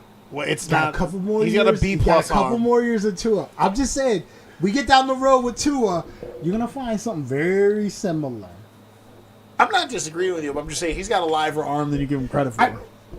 But here's what I'm saying: and I'm not saying that when he's, the arm gets live. I'm not saying with value, like he won't be a more valuable player than Tua. But what I'm saying is that they tend to, this is our guy. He can get it downfield. He can do all this stuff. We can do everything that we Fred want Tarkenton? we want him to do. Well, don't maybe get Adam out of here. But then what we end up doing is that the roster's super talented around him.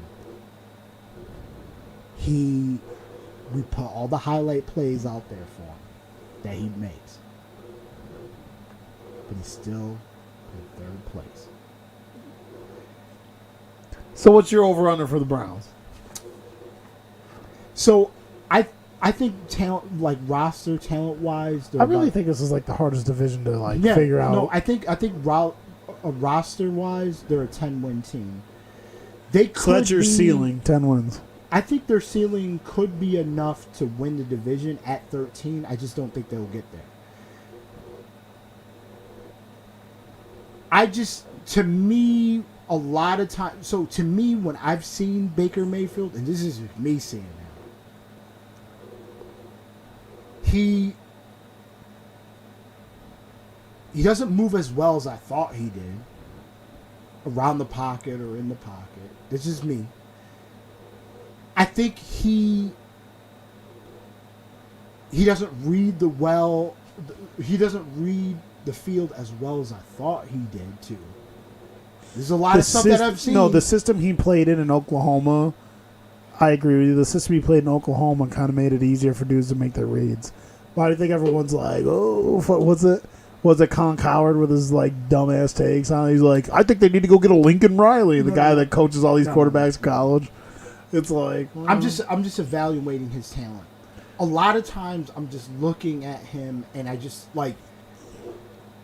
I really want to like his game. Like he's got a little bit of moxie, a little swag, something out there that does something different. Moxie. That's something Christopher Walken would say. Well, no, he got a little moxie. But I always tend to see someone that's a little bit better than average, can move around, not immobile, can make plays, but I don't see this dynamic part of him. And to me, I just don't see it. I'm not saying he's not a good quarterback. I just don't see they seem to want to make him more dynamic than what he is. And I really think that he's middle of the road. They want to make him more dynamic because of where they picked him. But again, he was the number one pick. When you're dealing with that type of quarterback, instead of trying to make him a number one quarterback, what you should do is you should set him up for success in what he does well.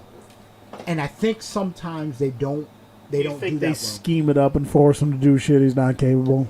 Right, but you have skill players that don't fit into an underneath type of route type of scheme system. You have wide receivers and even the tight ends. Tight ends are chunky yard tight ends. They're downfield tight ends. They're not, let's get something 5 yards and out. David Njoku. Right.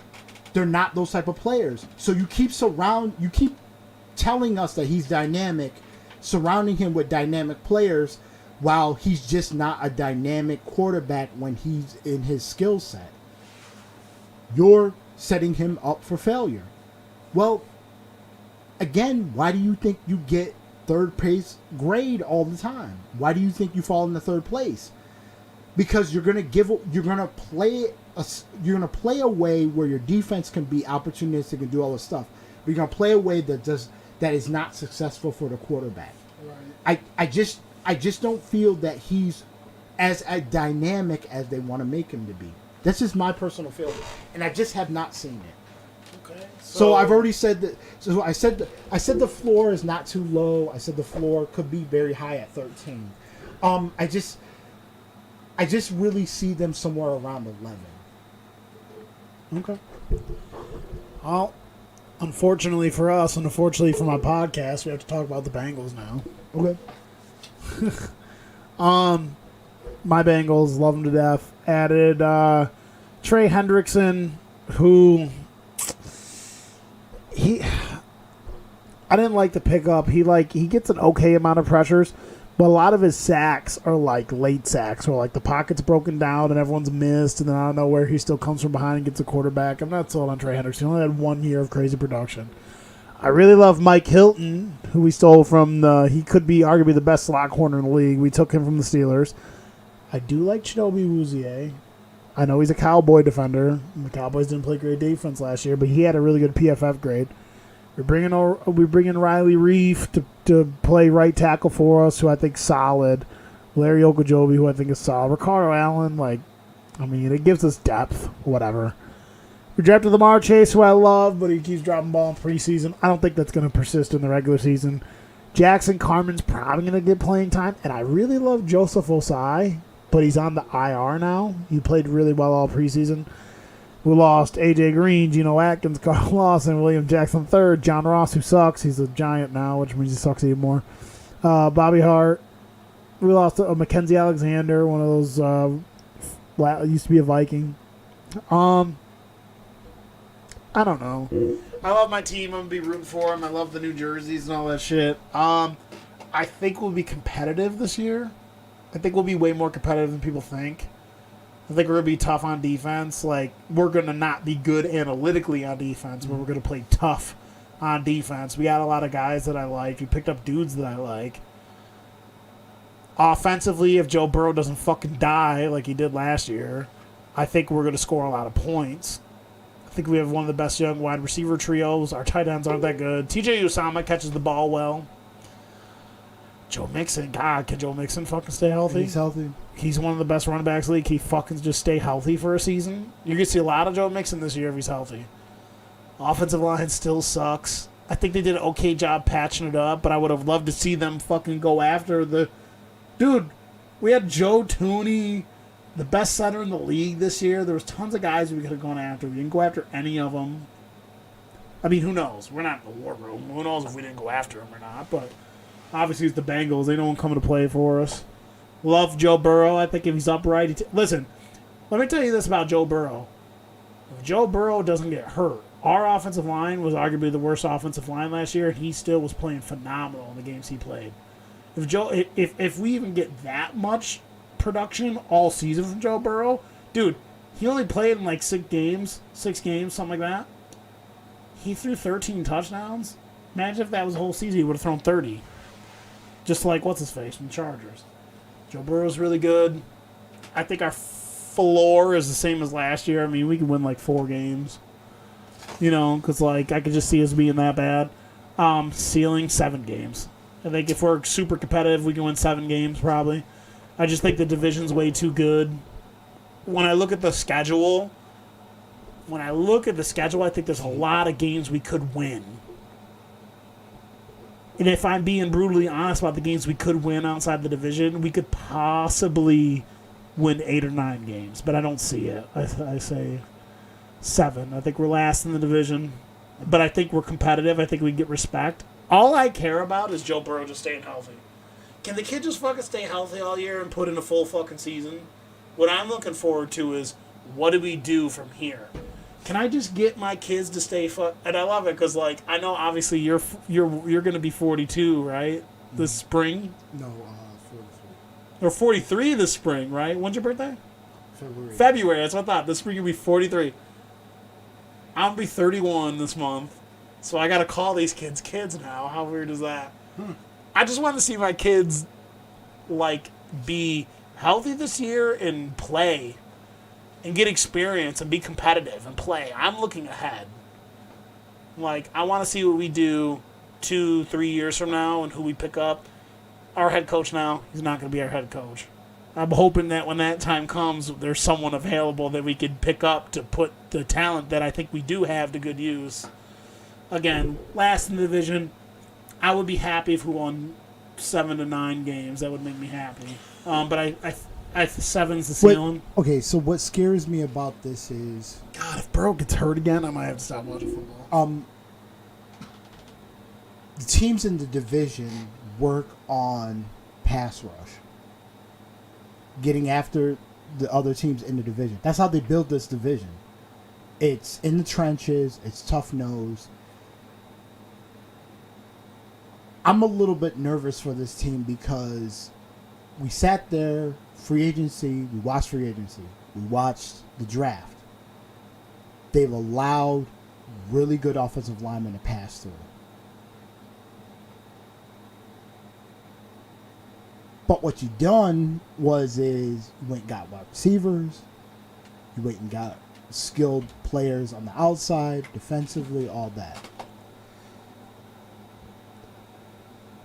Your quarterback went down because It was so sad to watch. eventually offensive line play. And the coach is okay with going into another season With a bad offensive line. with a bad offensive line. That's bothersome to me. Like, we went after and signed all these defensive players. Like, we overpaid for Hendrickson.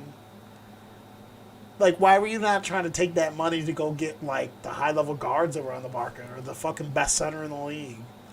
It's just crazy to me. I mean, You got a kid that could potentially be great, and you're just gonna fucking roll another offensive line out. It's like bad offensive. But then you don't even attack offensive line in the draft.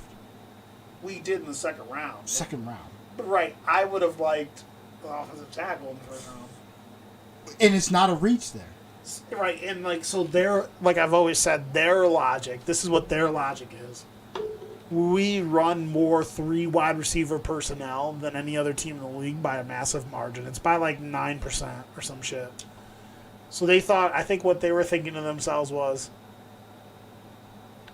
they thought they could get offensive linemen, which we drafted offensive linemen later. They thought that they could get offensive linemen later in the draft. Why not take the best weapon at that spot? But, like, I would have liked Penei Sewell, because if Penei Sewell wouldn't have gotten drafted to us, if we would have gotten drafted to us, we could have kicked Williams inside to left guard, and we could have played Penei Sewell on the left where he's comfortable. He's out there in fucking Detroit playing right tackle, and he can't stand it. Mm-hmm. Like, I don't know, man. But I think honestly, all I want is my team to be healthy this year and get games and reps under their belts. That's all I want. I don't care what the record is. I want my guys to be upright, and I want them to get experience and play, get beat up, lose together, and just be competitive. That's all I really want. So what do you got? Floor, ceiling, Cincinnati Bengals. The floor is low. The ceiling is not too high. I just don't like the offensive line. God, it's so bad. It's not as bad as the Giants, but it's pretty bad. You go, yeah.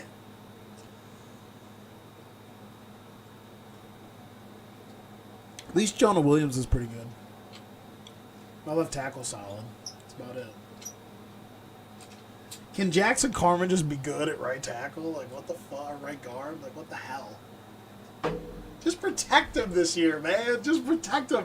I don't care if we lose by 50. Every game, protect him. I don't want to see my franchise player get hurt. Just protect him. Dude, you got it. You got to admit. Last year, though, our game against the Chargers when Burrow ran that touchdown in, dude, I wish you could have seen me. So I was losing my mind at the house. He's he's running for 28 yards on CBS. I might have. I was like, I think I watched that game because I think I do remember that. How The did thing you is, lose the Chargers? the thing is with them is I'm not. It's not a rebuild. I think But the philosophy really has to. it's got to be win now. It's gotta if you're be Zach higher. Taylor. If you're Zach Taylor. It's got to be higher. Because if they don't win enough games this year, he's The probably problem- getting booted.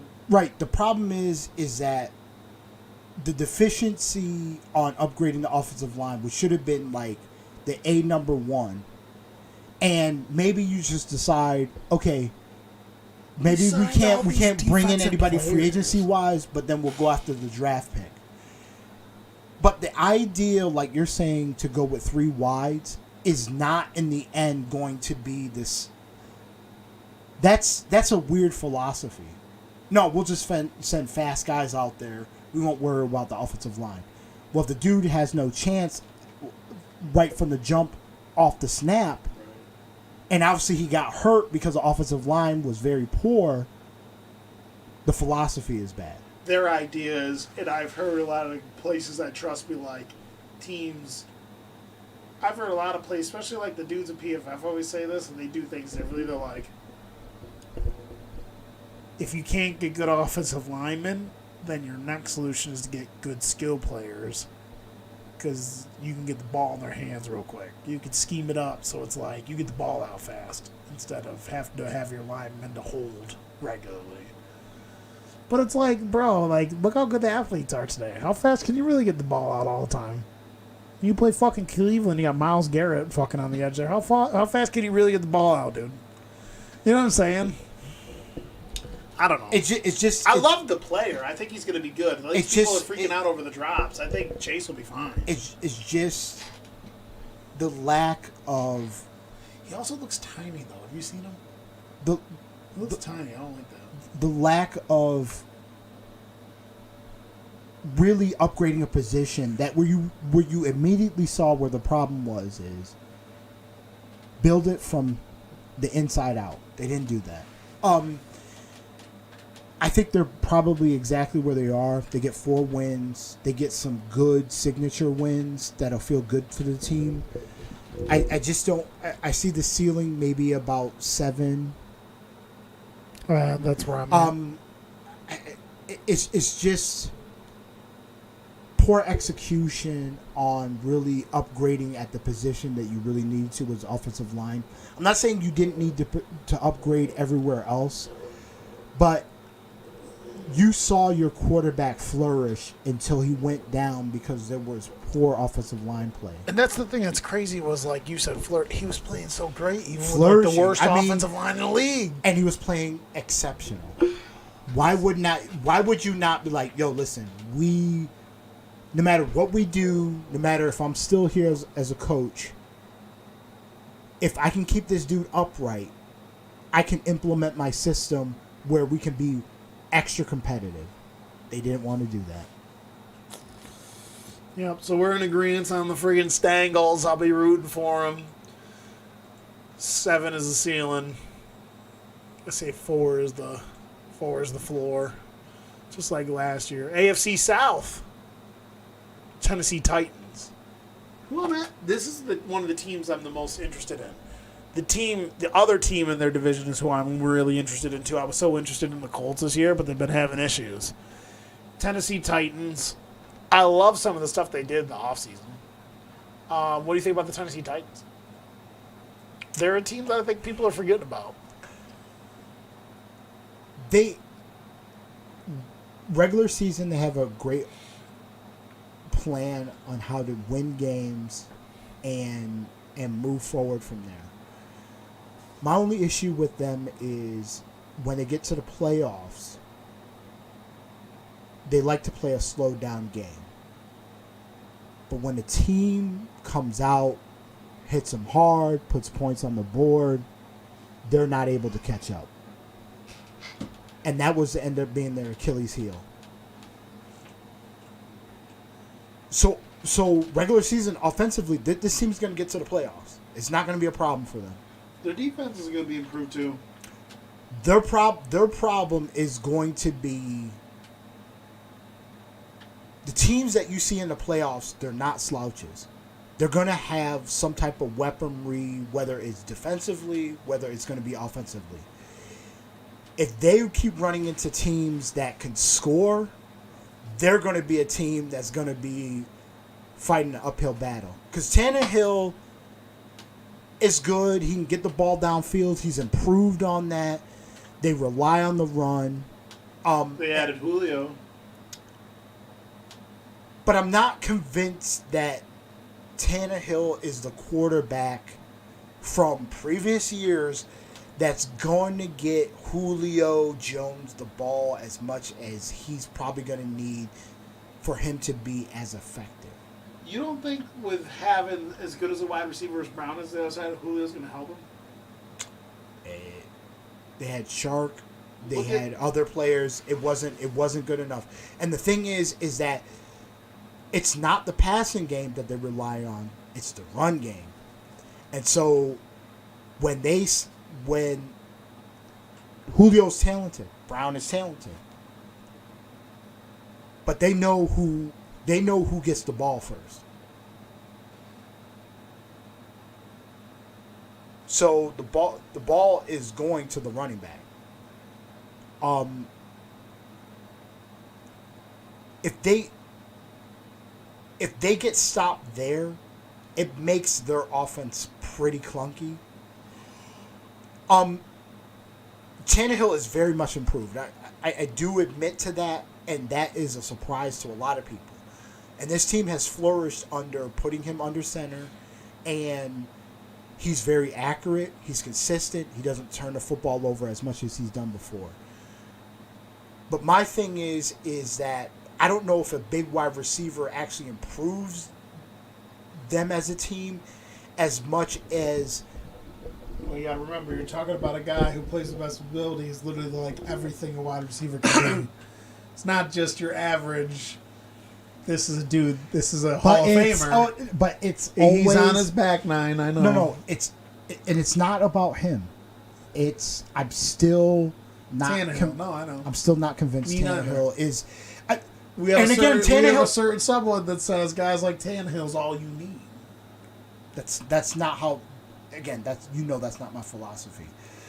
Tannehill is good enough. The Titans are one of these teams where on paper they're good enough to where it's like if your quarterback plays well, you can get to Super Bowl. But again, what are you putting in position? You're saying, okay, we know we have an elite running back. We got a quarterback that got us to this place. So now they said, now we need an elite receiver.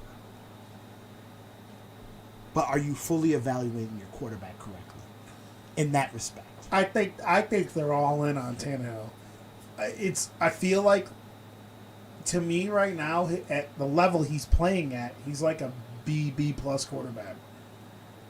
And I think sometimes you get that B plus quarterback play. Teams go all in on that B plus quarterback play because they're like, oh, we can build around this, whatever. But again, to use your team as an example, regular season, you get B plus quarterback play every year with Kirk Cousins. Then the season rolls when you guys make the playoffs or you get close to make the playoffs. The consistency in the big games matter. How well you play in the big important games where teams are really scheming to take you out of the game. That's where the A-tier quarterbacks beat dudes. Some guys just don't have it. I don't think Ryan Tannehill has it. I agree with you. The team will be as good as Ryan Tannehill is. I actually do love the team on both sides of the ball, though. I actually love this Titans team. I love Mike Vrabel. I love the characters on this team. I would love to see Tennessee go on like a crazy run. I would love to see Tennessee make it deep. They're going to win the division. Like, my ceiling for the Tennessee Titans is like 11 wins. Well, they could win 12 games. The division's so bad. Like, what's their floor? 10 wins. They're going to win 10 games. It's the worst division in football. Let's be real here. I mean, so they're going to win. You have any more thoughts on them? I mean, they're the lock to win the division. The most interesting team to me, though, is the Colts, who we'll talk about next. But what's your ceiling and floor on the Titans? I love this roster. It's a shame. Like, could you imagine if they had like an 8-tier quarterback? It's gonna be a tough team to beat. 17 games. It's a 13. Oh, you think they can win 13? Yeah. That's a lot, man. In this division, I don't like. They'd have to be firing on all cylinders to get 13, probably. I think so. Yeah. You think Vrabel's going to have them all fired up? No, I think they're a good regular season team. Floor? Probably 10, right?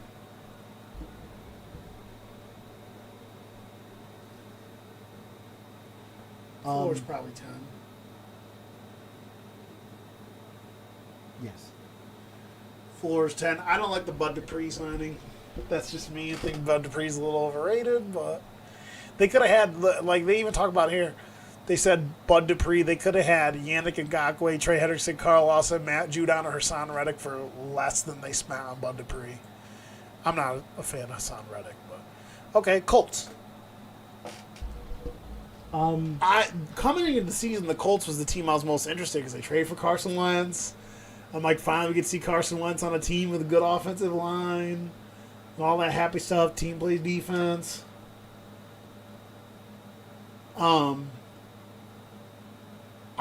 So Carson Wentz and both Quentin Nelson came down with the same exact injury, and it put them both out for like, what was it saying? It was saying like five weeks at the minimum they can come back, 12 weeks at the latest they can come back. It was some weird shit like that.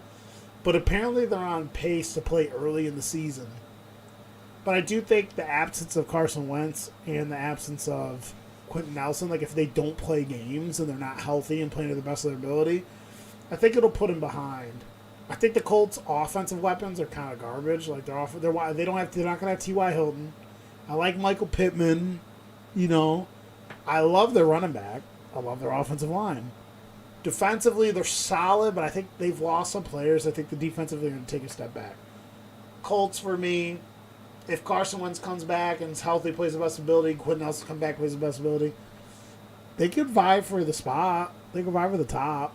I mean, best case scenario, I see them being like, if the Titans don't play good, the Colts play good, they could squeak by with like 10 wins. See them going 10-7.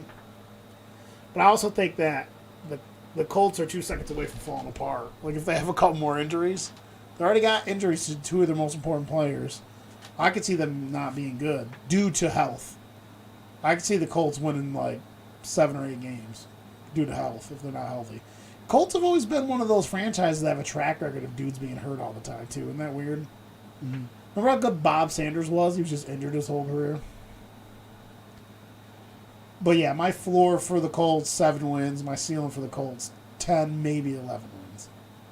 That's my floor. That's my floor and ceiling for the Colts. What do you think about the Colts? So, the quarterback they bring in. What about Andrew Luck? Drop me an Andrew Luck hot take. Nope. Tell me something about Andrew Luck.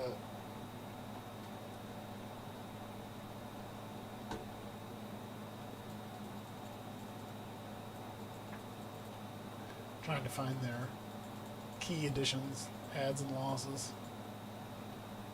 Here we go. Indianapolis Colts. They signed my favorite player in the draft, Kwity Paye, who's looking like the real deal. Kwity Paye looks nasty. Lost Phillip Rivers, Anthony Walker, Anthony Costanzo, who was a good left tackle for them, but they signed Carson Wentz.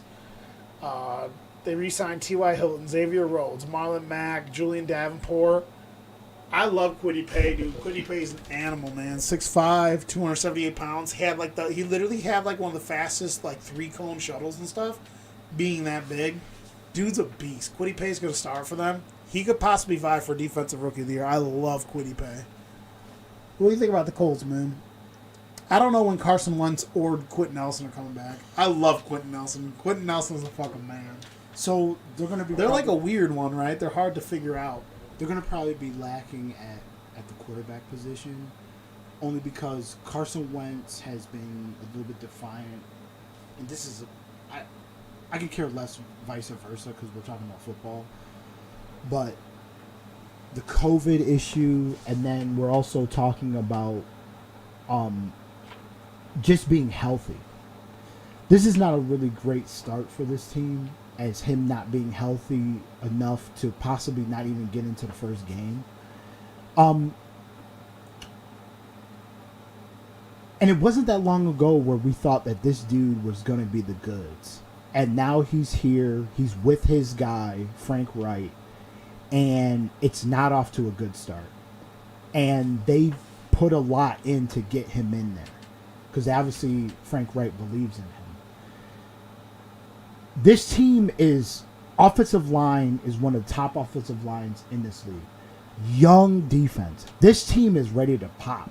I know. It's weird, right? They're a hard read. But where they're lacking is where they're really deficient at the quarterback position. Do you think they're deficient in the fact that he isn't healthy, or do you just think he's not that good? I think he's talented. No, I think he's talented, but again, we've seen where these good players have an injury, have something that impedes them in their personal life or whatever, and like they just can't get their mind over the hump and around that.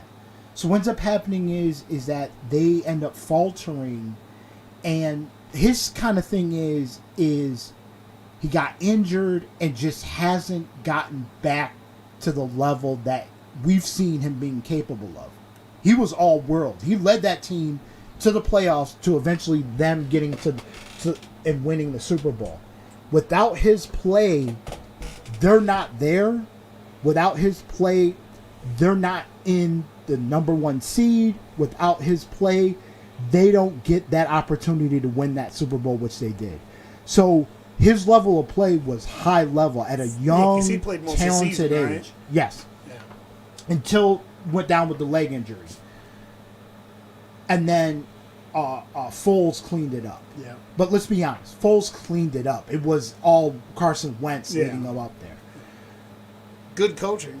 But then also, we're also still not talking about how when he did come back, both his number two receivers were out.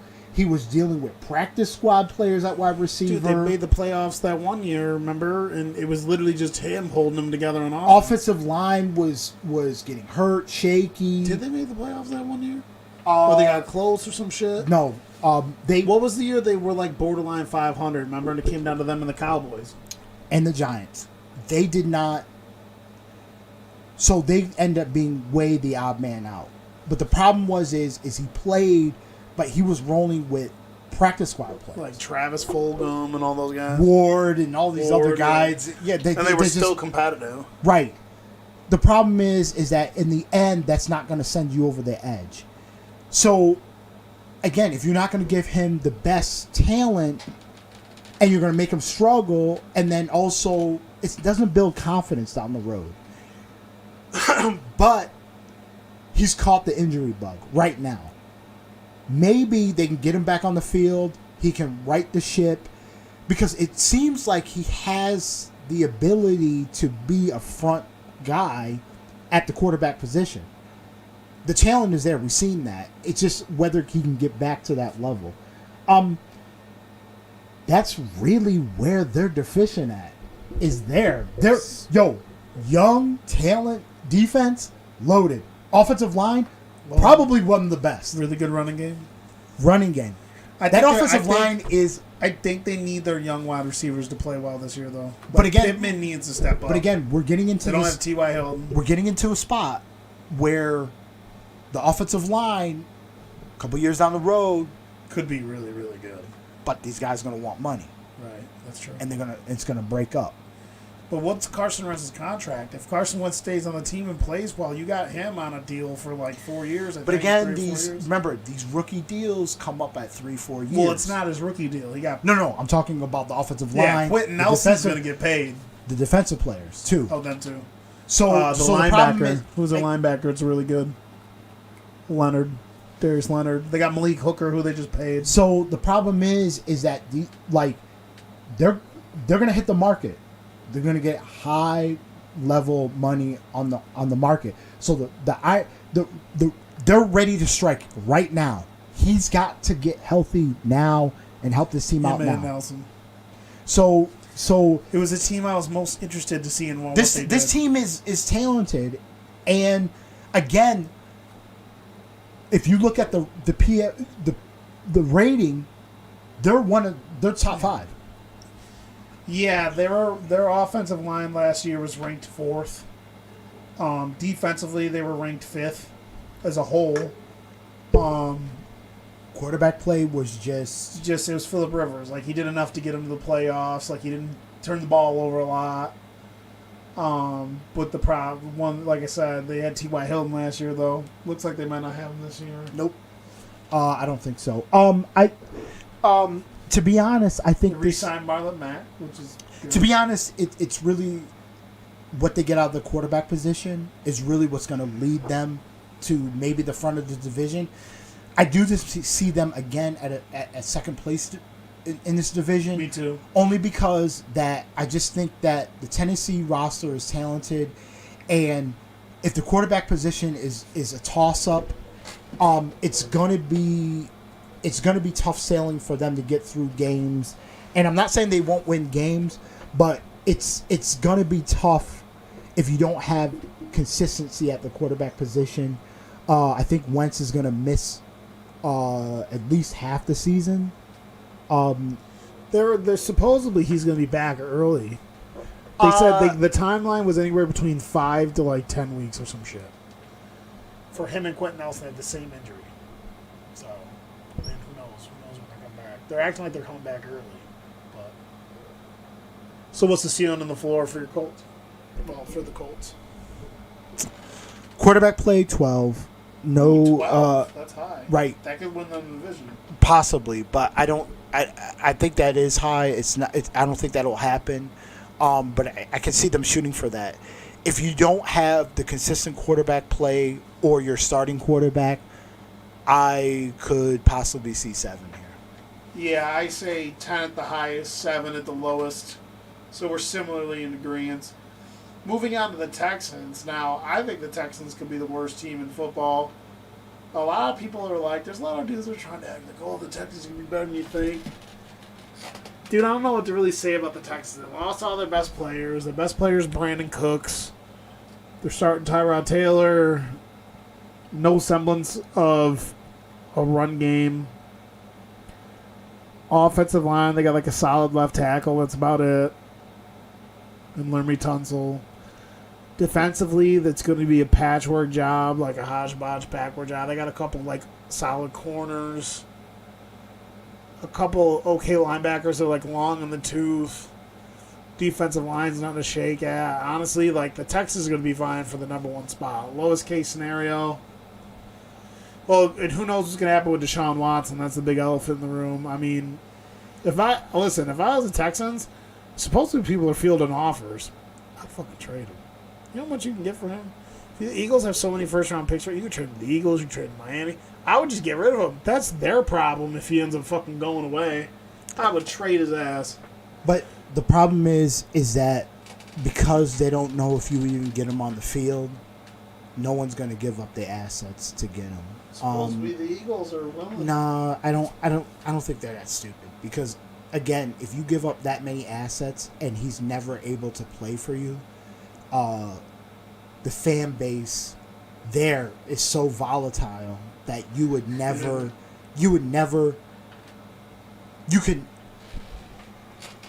would take an act of God to bring them back. It just would not happen.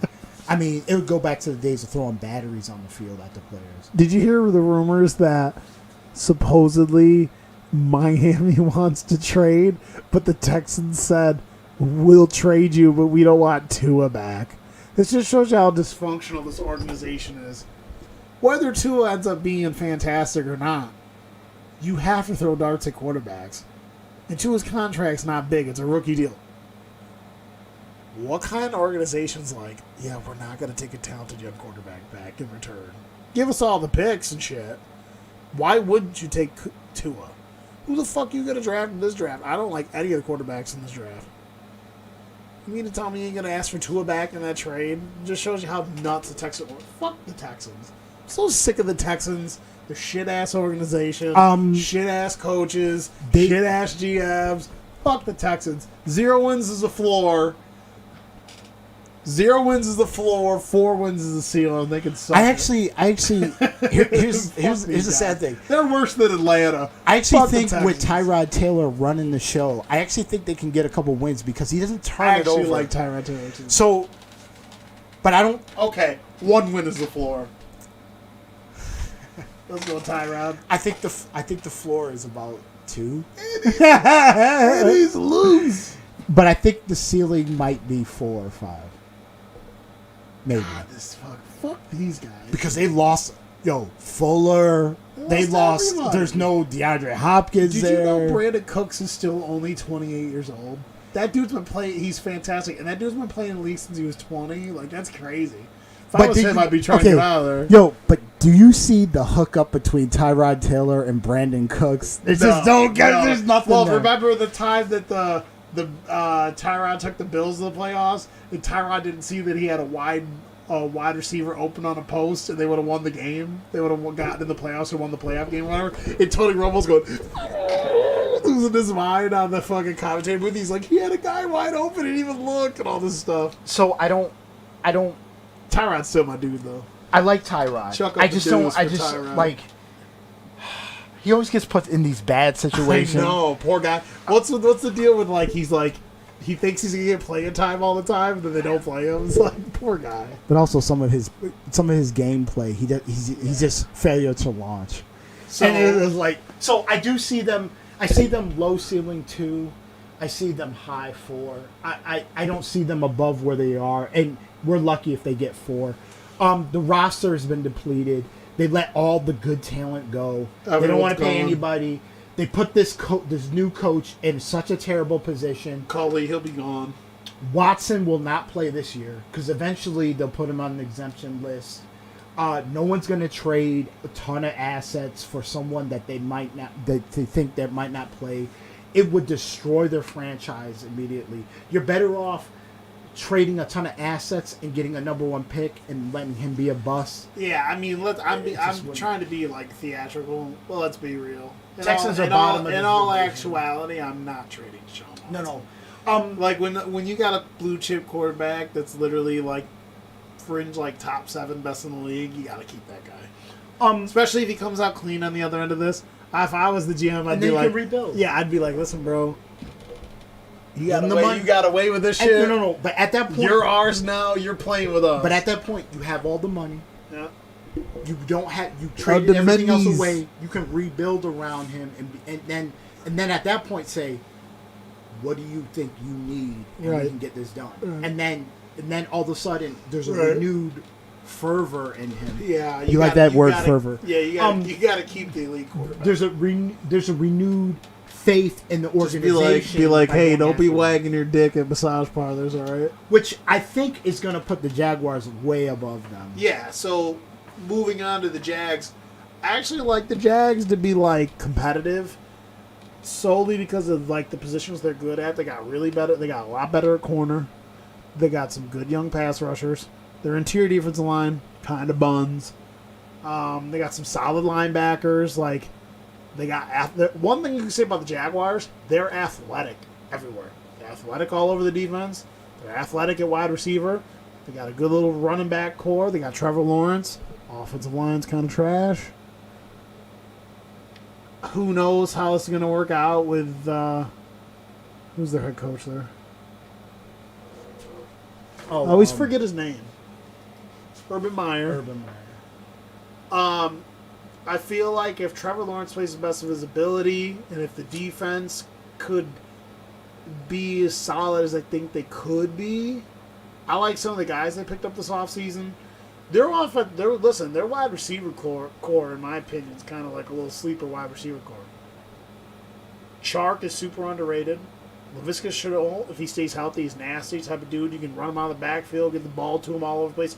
He kind of reminds me of like an Anquan Boldenish type player. I think the ceiling for the Jags is like 6 or 7 wins. I think their floor is like 4 wins. I think they're third in the division.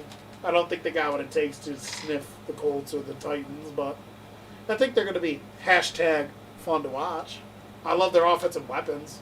They're going to be balanced. They're going to throw the ball over the field and let James Robinson do his thing. I think we're going to get a big second year out of James Robinson, who I have in fantasy.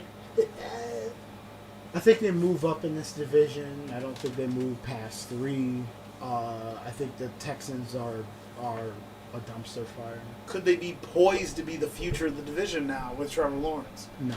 If Trevor Lawrence ends up becoming like this elite player, you look at what the Texans and the Colts have a quarterback, and the Texans and the Titans have a quarterback. If they could build something around Trevor Lawrence, do you think that they could possibly be the future of the division? Not with Urban Meyer. Urban Meyer is not like. I'm not saying that because he was a college quarterback. I just his philosophy, or being a college quarterback and now running into being an NFL quarterback. I think his philosophy is better suited when he was at Fresno State, when he went to Florida, when he went to Ohio State. He's better off turning sort of these dual threat quarterbacks and creating this offense and doing that stuff. He created Tebow into this kind of like angelic, type of player. The thing is that that's where he's best suited. That's his philosophy. Unfortunately, this is. Yeah, you can bring some lot of shotgun. You can bring a lot of that stuff in there, but I don't know if he's actually ever been around a quarterback that had elite arm skills like Trevor Lawrence. Trevor Lawrence might take a back seat based upon maybe his progression, because Urban Meyer has never had this type of quarterback ever in college. Ever. With this elite type of arm. He's more talented than any 3 quarterbacks Urban Meyer's had. Right. So what type of offense are you putting in? Tebow. What type of offense are you putting in front of him?